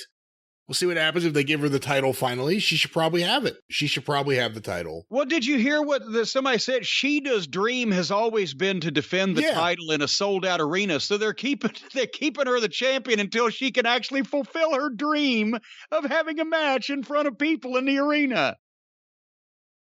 Good God. Is your dream to go to the fucking bank and cash your check next week? Then fuck the rest of your fucking dreams. If I want to take the goddamn belt and put it on fucking Little Orphan Annie or fucking Twinkle Toes McFinger Bang, I don't give a fuck whether there's people in the audience or not. Go live your dream elsewhere. This is a fucking profession. But anyway, I would be watching Dr. Britt Baker and these obnoxious heel promos that she's doing if it wasn't for the fact that all of her matches generally end up being phony bullshit with weapons. And there was the tooth and nail rule, which I still haven't gotten over. She's had one match with weapons and a tooth and nail match. Yeah. Not all the matches or many matches or a lot of matches. Yeah. They had a brief interplay with Don Callis. The invisible hand apparently is disappearing from Impact Wrestling. He's no longer an executive there. Said everything was amicable. No word on exactly when this transition took place. He's on camera there now for a while until probably whatever contract he has with him runs out so he can go bilk another billionaire on this side of the fucking border for money. I like you, Don, but I have no fucking respect at all for any of the people you hang out with and this fucking clusterfuck you've gotten yourself involved in, so you got to go down too, pal. They sat here with him and Callis and Twinkle Toes with Pockets in the doctor's room. Pockets looked like a meth addict's mugshot. Did you see that? I didn't think he looked that bad. No. Oh, come on. He's got the fucking sunken chest and the pale, fishy white skin and the fucking slack shoulders and the general fucking blank face demeanor. Anyway, they did something. I don't care what. The dinner circle minus Santana came to the ring. I guess he was arrested last week for using the fork in the match. He hadn't been able to get out on bail yet, I guess. Because this was a taped show, and this was taped last week, too, I bet, right? I think so. Gone. I think so, yeah. I wish somebody'd explain to Ortiz how to hold the microphone. Because he's not only holding it upside down and with that weird grip, but he's talking into the side of it. And that's why you're getting the popping and the distortion, because you should be talking into the top right here, the top of the microphone, not the base of the microphone over here. Sammy Guevara's pretty good promo. Jake Hager spoke. That should be discouraged in polite society at all costs. And then Jericho went on at length about how dangerous and horrible Blood and Guts was, the worst day of his life. I'll tell you what, if he hadn't landed on a fucking inflated airbag, boy, shit would have been bad. This would have been a good promo if we had not seen him. I mean, he's still going on about, well, I guess he either did dislocate or chip a bone in his elbow. Well, I can imagine that would happen even on an airbag because you still have the painted cardboard. And how his head almost hit the lights, which was another reason for the fucking idiot not to take the bump. You're 50 years old. Don't be taking bumps off the top of the cage, especially ones that are going to look fake and like shit and only dangerous to you because it was you doing it But to everybody else, it looked like you landed on a goddamn balloon, Chris. So it would have been a good promo here about how it was the worst night of his life and could have ended his career, and his family was horrified if he hadn't landed on a fucking airbag. And they accept the Stadium Stampede match, and if they lose, they have to disband, which of course means immediately the heels, the Pinnacle, didn't lose the very first match they were involved in. They're just going to lose the second one. And again, I ask, how are they going to do the Stadium Stampede for a live audience in a building next door to the football stadium? And especially after they just pissed off their audience by only showing them the one match on the fucking Blood and Guts show because they had to tape everything else. Is anybody thinking about how they're able to do these things, or whether they'll be able to do these things in front of people in the arena? I think unlike the matches before the Blood and Guts match, AEW fans will be pretty understanding that they're going to do this in the stadium. If it's anything like last year, there'll be take after take and retake and a lot of editing, so it wouldn't be live. So they're not even going to do it live? I don't know. I'm just assuming. I'm assuming. Well, I don't think they're going to have. You assume. I don't think they're going to have fans in that stadium if they're going to have fans in Daly's place for the rest of the card. Or they're going to have fans in the stadium just for that. This fucking shit. And here's another thing: if you let fans in the building and you still either show this on tape on the screen or you do multiple takes, fuck you. If you can't do something from start to finish like they've done in professional wrestling since 1885, don't do it. Anyway, Jane Cargill hasn't decided yet who's going to be her manager. Mark Sterling pitched it to her again. Jane doesn't want him interrupting her taping. And this was followed by the NWA Women's Championship with Red Velvet against Serena. Sorry, Serena, I was running late. And I didn't save nearly enough time on Britt Baker versus Hoo-Ha, whatever happened, or Reba and Shida. I didn't save enough time. Not Hoo-Ha, no. Hoo-Ha, whatever. All right, here we go. Austin Gunn, with Cody Runnels and Arn Anderson in his corner against Cody Rhodes, I'm sorry. Against Anthony Agogo with Solo and Camarato, Solo, Agogo, with QT also there. So the heel has 3 managers, the babyface only has 2. Remember I said a lot of these guys are green? And they don't need to be on national television or on YouTube where 2 or 3 or 400,000 people can see them, and instead should be practicing their craft in a low-pressure environment. Did you notice that the heel in this match kneeled in the corner and prayed before the bell? Yeah. So good for him. That's a good Christian boy, that heel. So the heel prays before the match. And then Austin Gunn jumps on him and gets all over him with awkward punches. And Ola Go-Go was as awkward at selling as Austin was as awkward at throwing those punches. And I'm not trying to knock Billy Gunn's family, but these kids are green, and this was a mess. And then they ran into a spot where Austin Gunn hit the ropes and ducked a clothesline that a Go-Go didn't throw. And it was basically 45 seconds of a training match that you would see from guys having a practice match in a wrestling school. And then a Go-Go barely hits another one of those gut shots, and the match comes to a halt. A Go-Go stands there without going for the pin. Everybody's standing there watching Austin Gunn sell. Okay, the boxer has a great gut shot to the solar plexus whatsoever. Once he lands it, why does he stand there? He didn't go for a pin. He let Austin Gunn stand up and hit another gut shot that they're so fast. He may be being precise, but they don't look good. He's throwing real punches. We need to get a little bit more work to his punch. But another gut shot, Austin sells it and spits his mouth blood in Anthony Ogogo's face. That was fucking hilarious. And then he lets him sell that. And then when he gets back to his feet and Austin is trying to sell, he's overselling because he's selling so frantically that he's trying to get this over. He's working hard. It's not natural to him yet.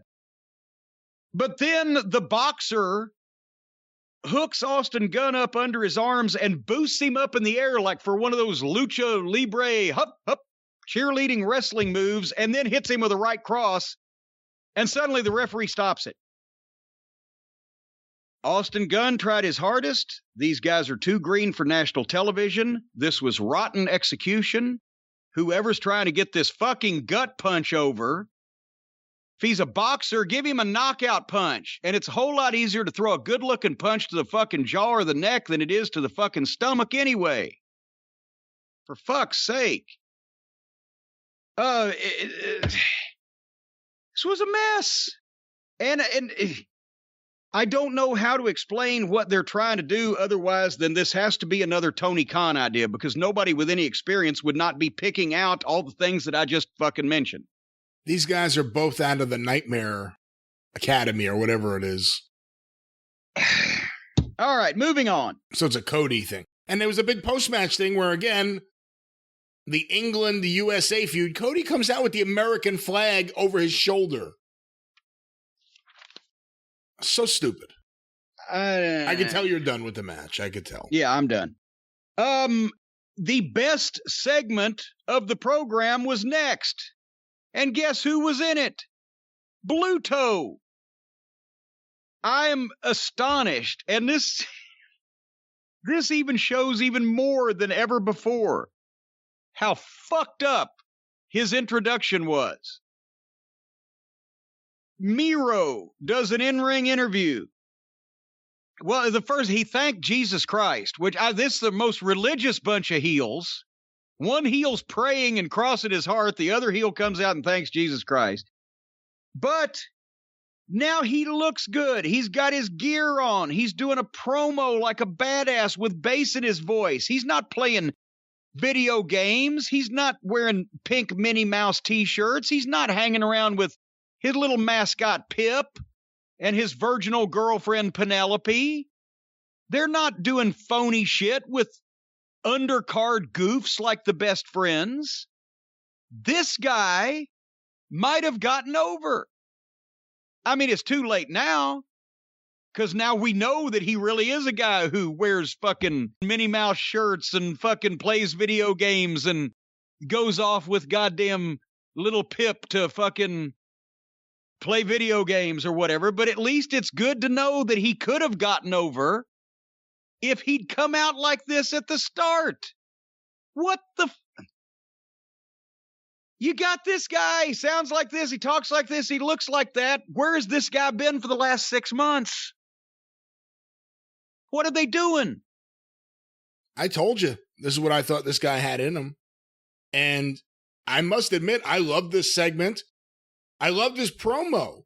Even though he messes up English, it works because he it works because he goes does nonstop and he's fired up and you believe him. And he's great like this.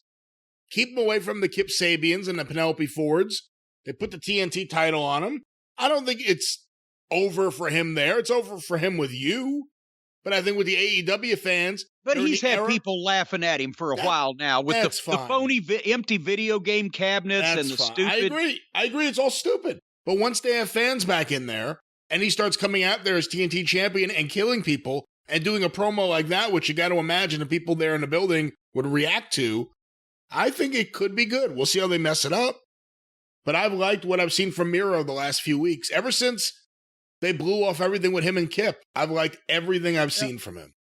Well, and it wasn't over yet. Lance Archer came out. Now, by the way, he's a full-fledged babyface now with an evil manager, Jake Roberts, who is completely purposeless now. Jake Roberts completely has no purpose whatsoever to exist in this world. But Lance Archer is now a full-fledged babyface, and he cut a good promo and called Bluto a Bulgarian bitch. And then Bluto had a good comeback. This was the best wrestling segment on the show. Two grown adult men actually kind of halfway being serious, trash talking each other, and looked like they were going to, I don't know that there's ever been an interview on this television program that made me more interested in seeing a match instead of less interested. That's what I was going to say. That's what's interesting. I actually want to see their match at the pay-per-view now.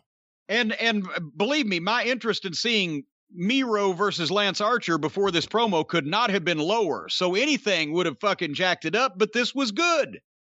It's crazy. The world is upside down. Bluto and Archer, best segment on the program.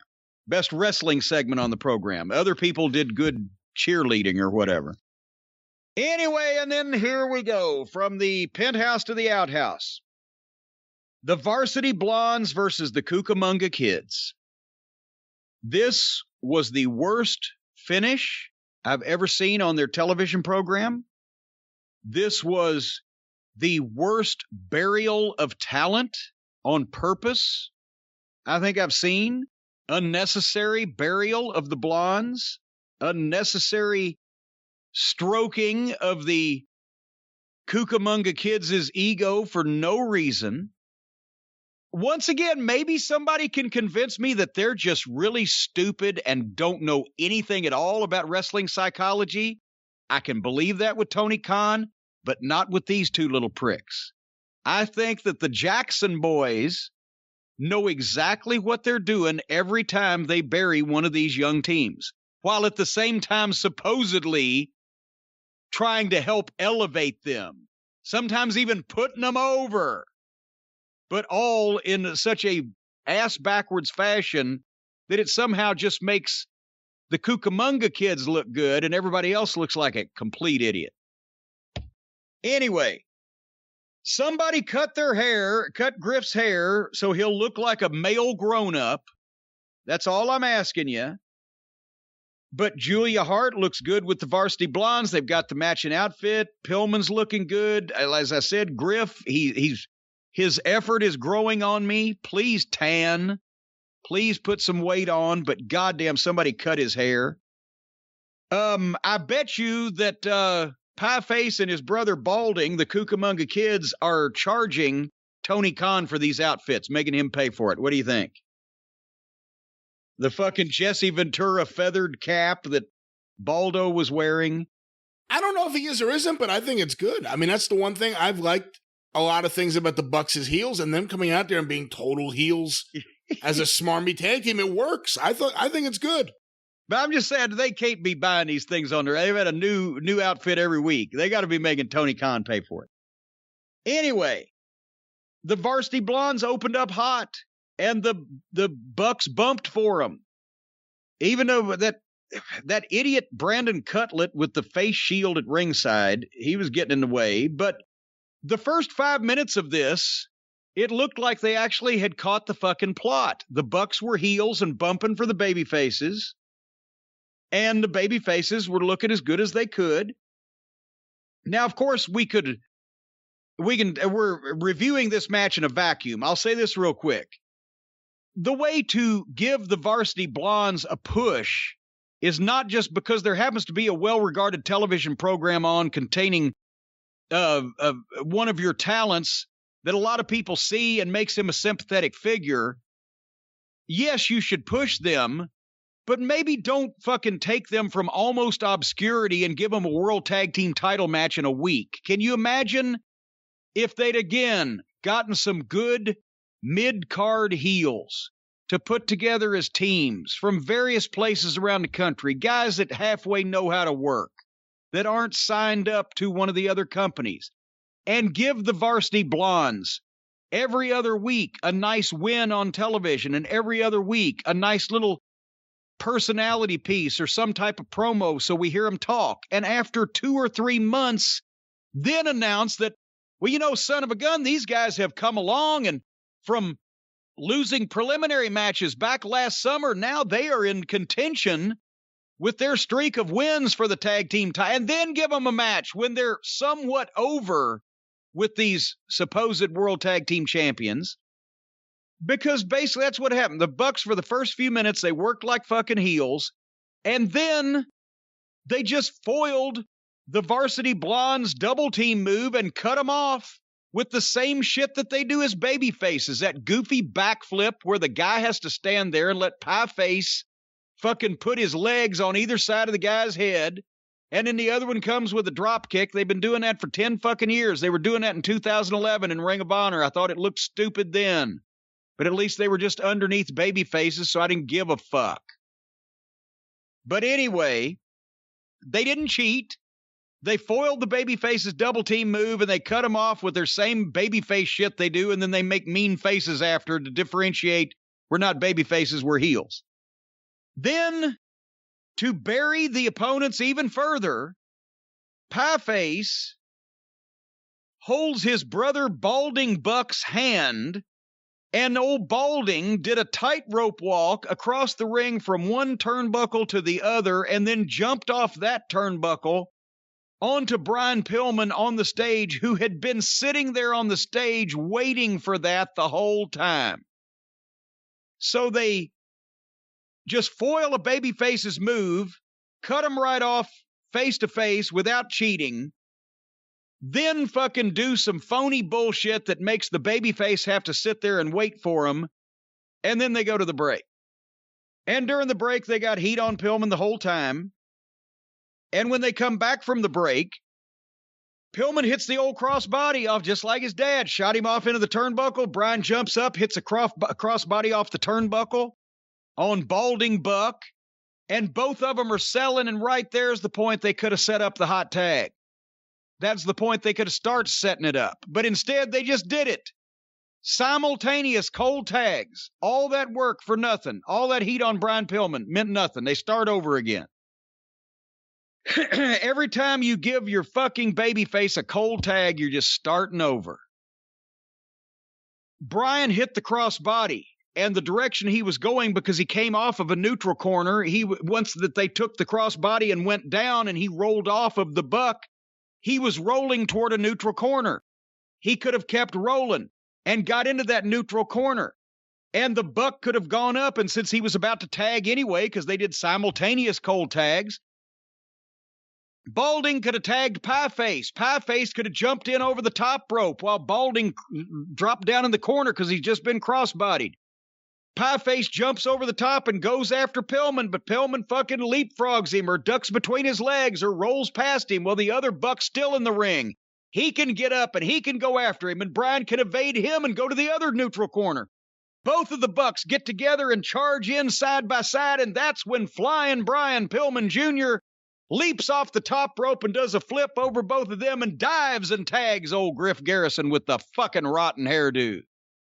That's a hot tag. Then Griff can make his comeback. He did a good comeback. He had to, in the middle of it, for no reason, dive on both of them. They had to take a bump and roll out and stand next to each other. He runs and hits the far ropes. They've got plenty of time to move, but instead they stand there and he dives and does a corkscrew flip over the top. But then he threw him back in and was continued to try to win the match. So except for the fucking stupid dive that there was no reason for, and everybody does, he had a good comeback. But then everything, after they did a false finish, the Varsity Blondes, everything came to a fucking stop. And then Griff not only tagged Pillman back in, but gave him a flat-footed tag. Just here, boom, tag, and they go for a double team, and the Bucks foil the babyface's double team again, just foiled it, didn't cheat, didn't have any advantage, just foiled it, and took over on both of the fucking Varsity Blondes again. And it turned into a snail's pace as they start kicking the shit out of Brian Pillman. When you've made a hot tag to your babyface has made the comeback. Goddamn if it's the greatest tag team match that's ever been held, and it's the most over babyface and heel teams that have ever been in a ring. Occasionally, you can tag the babyface back in that you got heat on. Usually only if you get another set of heat on the guy that got the fucking hot tag to begin with and then give the other guy the real hot tag at the finish that's even bigger than the first hot tag and bigger than the first comeback, but that wasn't the case here. They just like to tag the baby faces back in. Sometimes the baby face that made the comeback will tag the other baby face back in, and he'll do some shit and tag the other baby face back in. Now you're just going insane. So they slowed it down, started kicking the shit out of Pillman. Pillman fired up again, but the Young Bucks out-wrestled him again. Out-wrestled him and got him in a sharpshooter. Brandon Cutlet, I believe either Cutlet distracted the referee and the other Buck sprayed the can of spray, what is that, cold spray, training spray, whatever, an aerosol spray can. Either Cutlet distracted the referee or Cutlet sprayed the can, but the point is, they foil the baby faces after their comeback without cheating, get them both down. Then Pillman fires up again, but they out-wrestle him and get him into a sharpshooter. And while he's in the sharpshooter, they spray him in the face with the aerosol can. What the fuck? He's in your goddamn brother's fucking submission hold. Why are you taking a chance on getting disqualified to fucking interfere and spray a guy in the face when he's immobile? But the referee was buried deeper than goddamn China because all this shit was going on behind his back, and it's another thing he didn't see, and all these referees should be taken out behind the fucking barn and put down like old Yeller to begin with because they're long since useless because they buried every single one of them.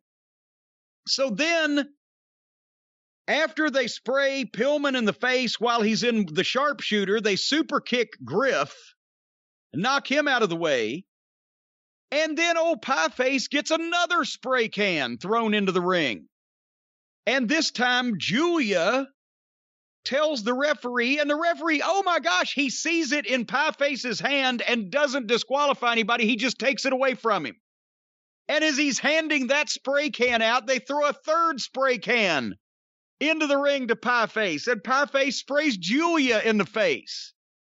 And poor Julia, unfortunately, has never been sprayed in the face in a working way in a wrestling angle, and nobody explained it to her. She did close her eyes. That was the funniest bit of selling I've ever seen. That was she did do her. She closed her eyes because we don't want anybody to be blinded. But besides the fact that the cameraman got a close-up on her closing her eyes, it's cold spray. When they sprayed her in the face, it was like it froze her entire body. She just kept waving her arms, but she couldn't move her face. They sprayed her for 5 full seconds. Oh, it's so bad, but I can't move. I'm rooted to this spot. Now, close your eyes, darling, and when you feel the spray on your face, grab your face like you've been maced or pepper sprayed. If you've never had that happen, have somebody do it to you once. You'll never forget it. I've had it happen a couple of times, and it's easy to sell. Anyway, now I sprayed Julia. And then she goes down. Now Pillman is up after being sprayed in the face and being in the sharpshooter, and small packaged Pieface after he turned around from spraying Julia, which the referee also saw, but nothing was done there. A guy in the match is using a foreign object. Anyway, 2 count, then Pieface stops Pillman again and just gets the sharpshooter on him. Just immediately gets the sharpshooter back on him with no effort whatsoever. And they drop poor Griff again. And then while Pillman's in the sharpshooter, Balding Buck does the thing where he leaps over and gives Pillman a face buster while he's in the sharpshooter. And instead of that knocking him out, which it didn't make any sense anyway, and the referee was standing there watching the fucking thing to begin with, he should have caused the hold to be broken. But since we're not trying to make sense or follow any of the rules or make this good in any way, if Balding Buck gave him the face buster while he's in the fucking sharpshooter, then that should have knocked him out and they just drop him and roll him over and pin him. But instead, he taps out. So let me just illustrate all of this. They got the heat on Pillman and beat him too, like they do. How many times have I said that? Unless you just want to fuck with a babyface and piss him off and bury him, you do not get the heat on the babyface and then beat him also in a tag match. They got the heat on Pillman and they beat him too, and the babyface tapped out on top of it. 2 interference and multiple foreign objects that the referee saw most of the way. The referee was buried. The baby faces were out wrestled and beaten flat in the middle of the ring by the heels. The match went 5 minutes longer than it should have easily when it was ready to go until they started all the extra tagging and no logic fuck-ups. This may be the worst finish in wrestling history. It's certainly never been done before. This finish was brand new and concocted just by them. It has never been done before in professional wrestling, and for good reason.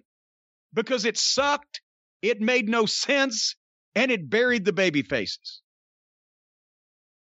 And then after that, Moxley and Kingston showed back up and had a really sloppy fight with the Cucamonga kids, put them both out with double sleepers, and stole their tennis shoes.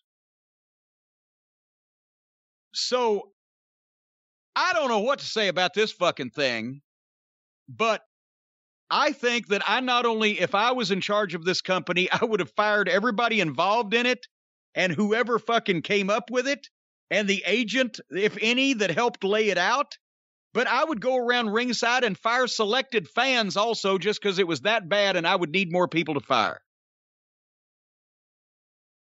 What the fuck are they doing to these poor kids?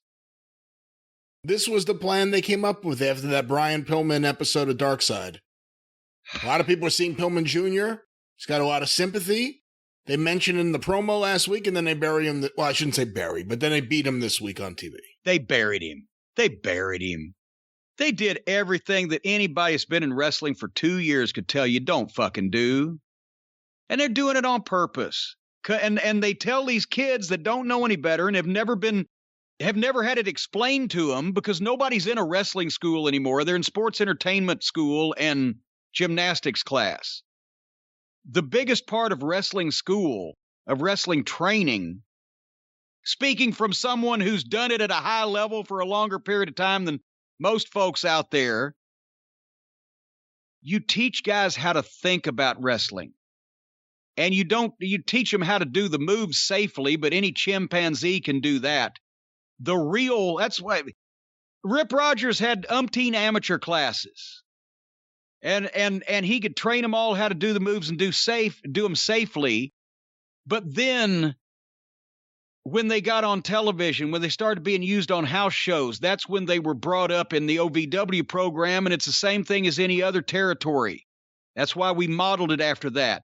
When guys are just doing TV or training, they just need to know how to do the moves. But as they get to the point where you think you can get more out of them, they need to go into a more advanced class where they're in the ring with veterans, where they're being coached by veterans, and they're told the psychology of wrestling and how to think about wrestling and how to think about putting your match together and what makes sense and what doesn't and how you get people over and how you bury them and how not to bury them when you're trying to get them over. The mental part of wrestling, which is the toughest, that none of these guys are learning anything about. And the ones that are trying to teach them, if anything, in a lot of cases, are guys that have just heard about this shit secondhand and get bits and pieces and glimmers and snippets of, yeah, we can get a guy over like this, like so-and-so did 30 years ago. And they don't know that there was 6 weeks beforehand and 6 weeks afterwards of the so-and-so. But some of these guys like the Bucks are convincing these kids like Pillman and Garrison that they're doing something for them instead of burying them. And that, to me, is bullshit. Because at least come out and be honest. We're going to beat you flat because we're the bosses and we want to be over. And we're going to fucking take advantage of you, Brian Pillman Jr., getting some sympathy from the audience on this television program that you were on, and we're going to beat you the worst. If they come out and say that, then okay, what are you going to do? Do the job or don't? But don't try to act like you're trying to fucking help these guys get over when you're doing anything but. And I've said this a million times, maybe it's something that the kids just don't have enough life experience to understand, much less wrestling experience. It's not about having a great match with so-and-so and it's on TV, so automatically everybody knows and he's made. Subliminal impressions, glances and snippets and subliminal impressions and things that people retain subconsciously over a long period of time. That's what forms people's opinions on anything. Whether they like something or they don't, people, places, things, food, whatever. And all of their subliminal impressions on AEW are all fucking wrong. What'd you think of this match and finish? I wasn't crazy about the finish and all the sprays. I'm not crazy about Brandon Cutler running around ringside with his face guard on. Thought it was okay early on. That is so when the Bucks splooge in his general direction, it won't blind him though, right? I thought the match was really good in a traditional sense early on, but like you said, it degenerated at some point. But I've enjoyed the Bucks as heels because at least I could accept some of the things they do now.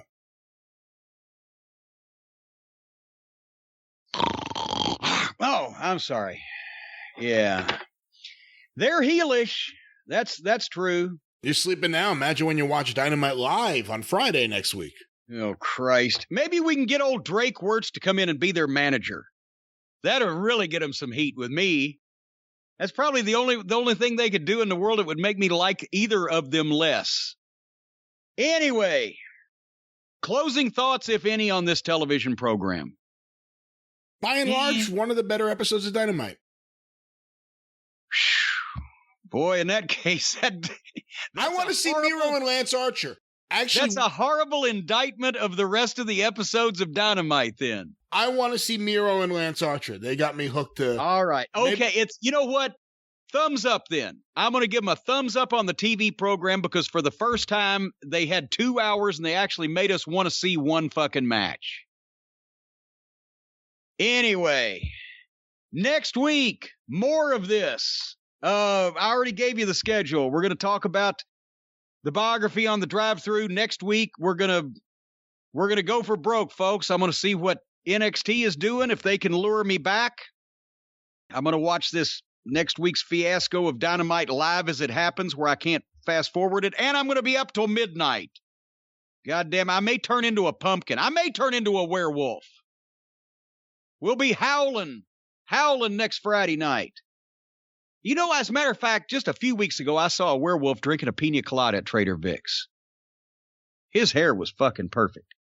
Anyway, until next week on The Experience, next week on The Drive-Thru, next week on Warren Zevon's Greatest Hits. Lawyers, Guns, and Money. Lawyers, Guns, and Money on Warren Zevon's Greatest Hits, and more of us. Brian, thank you for partially participating in this program. And for the rest of us, I got to go get a hysterectomy. So long, everybody. We'll see you next week. Thank you. Fuck you. Bye-bye.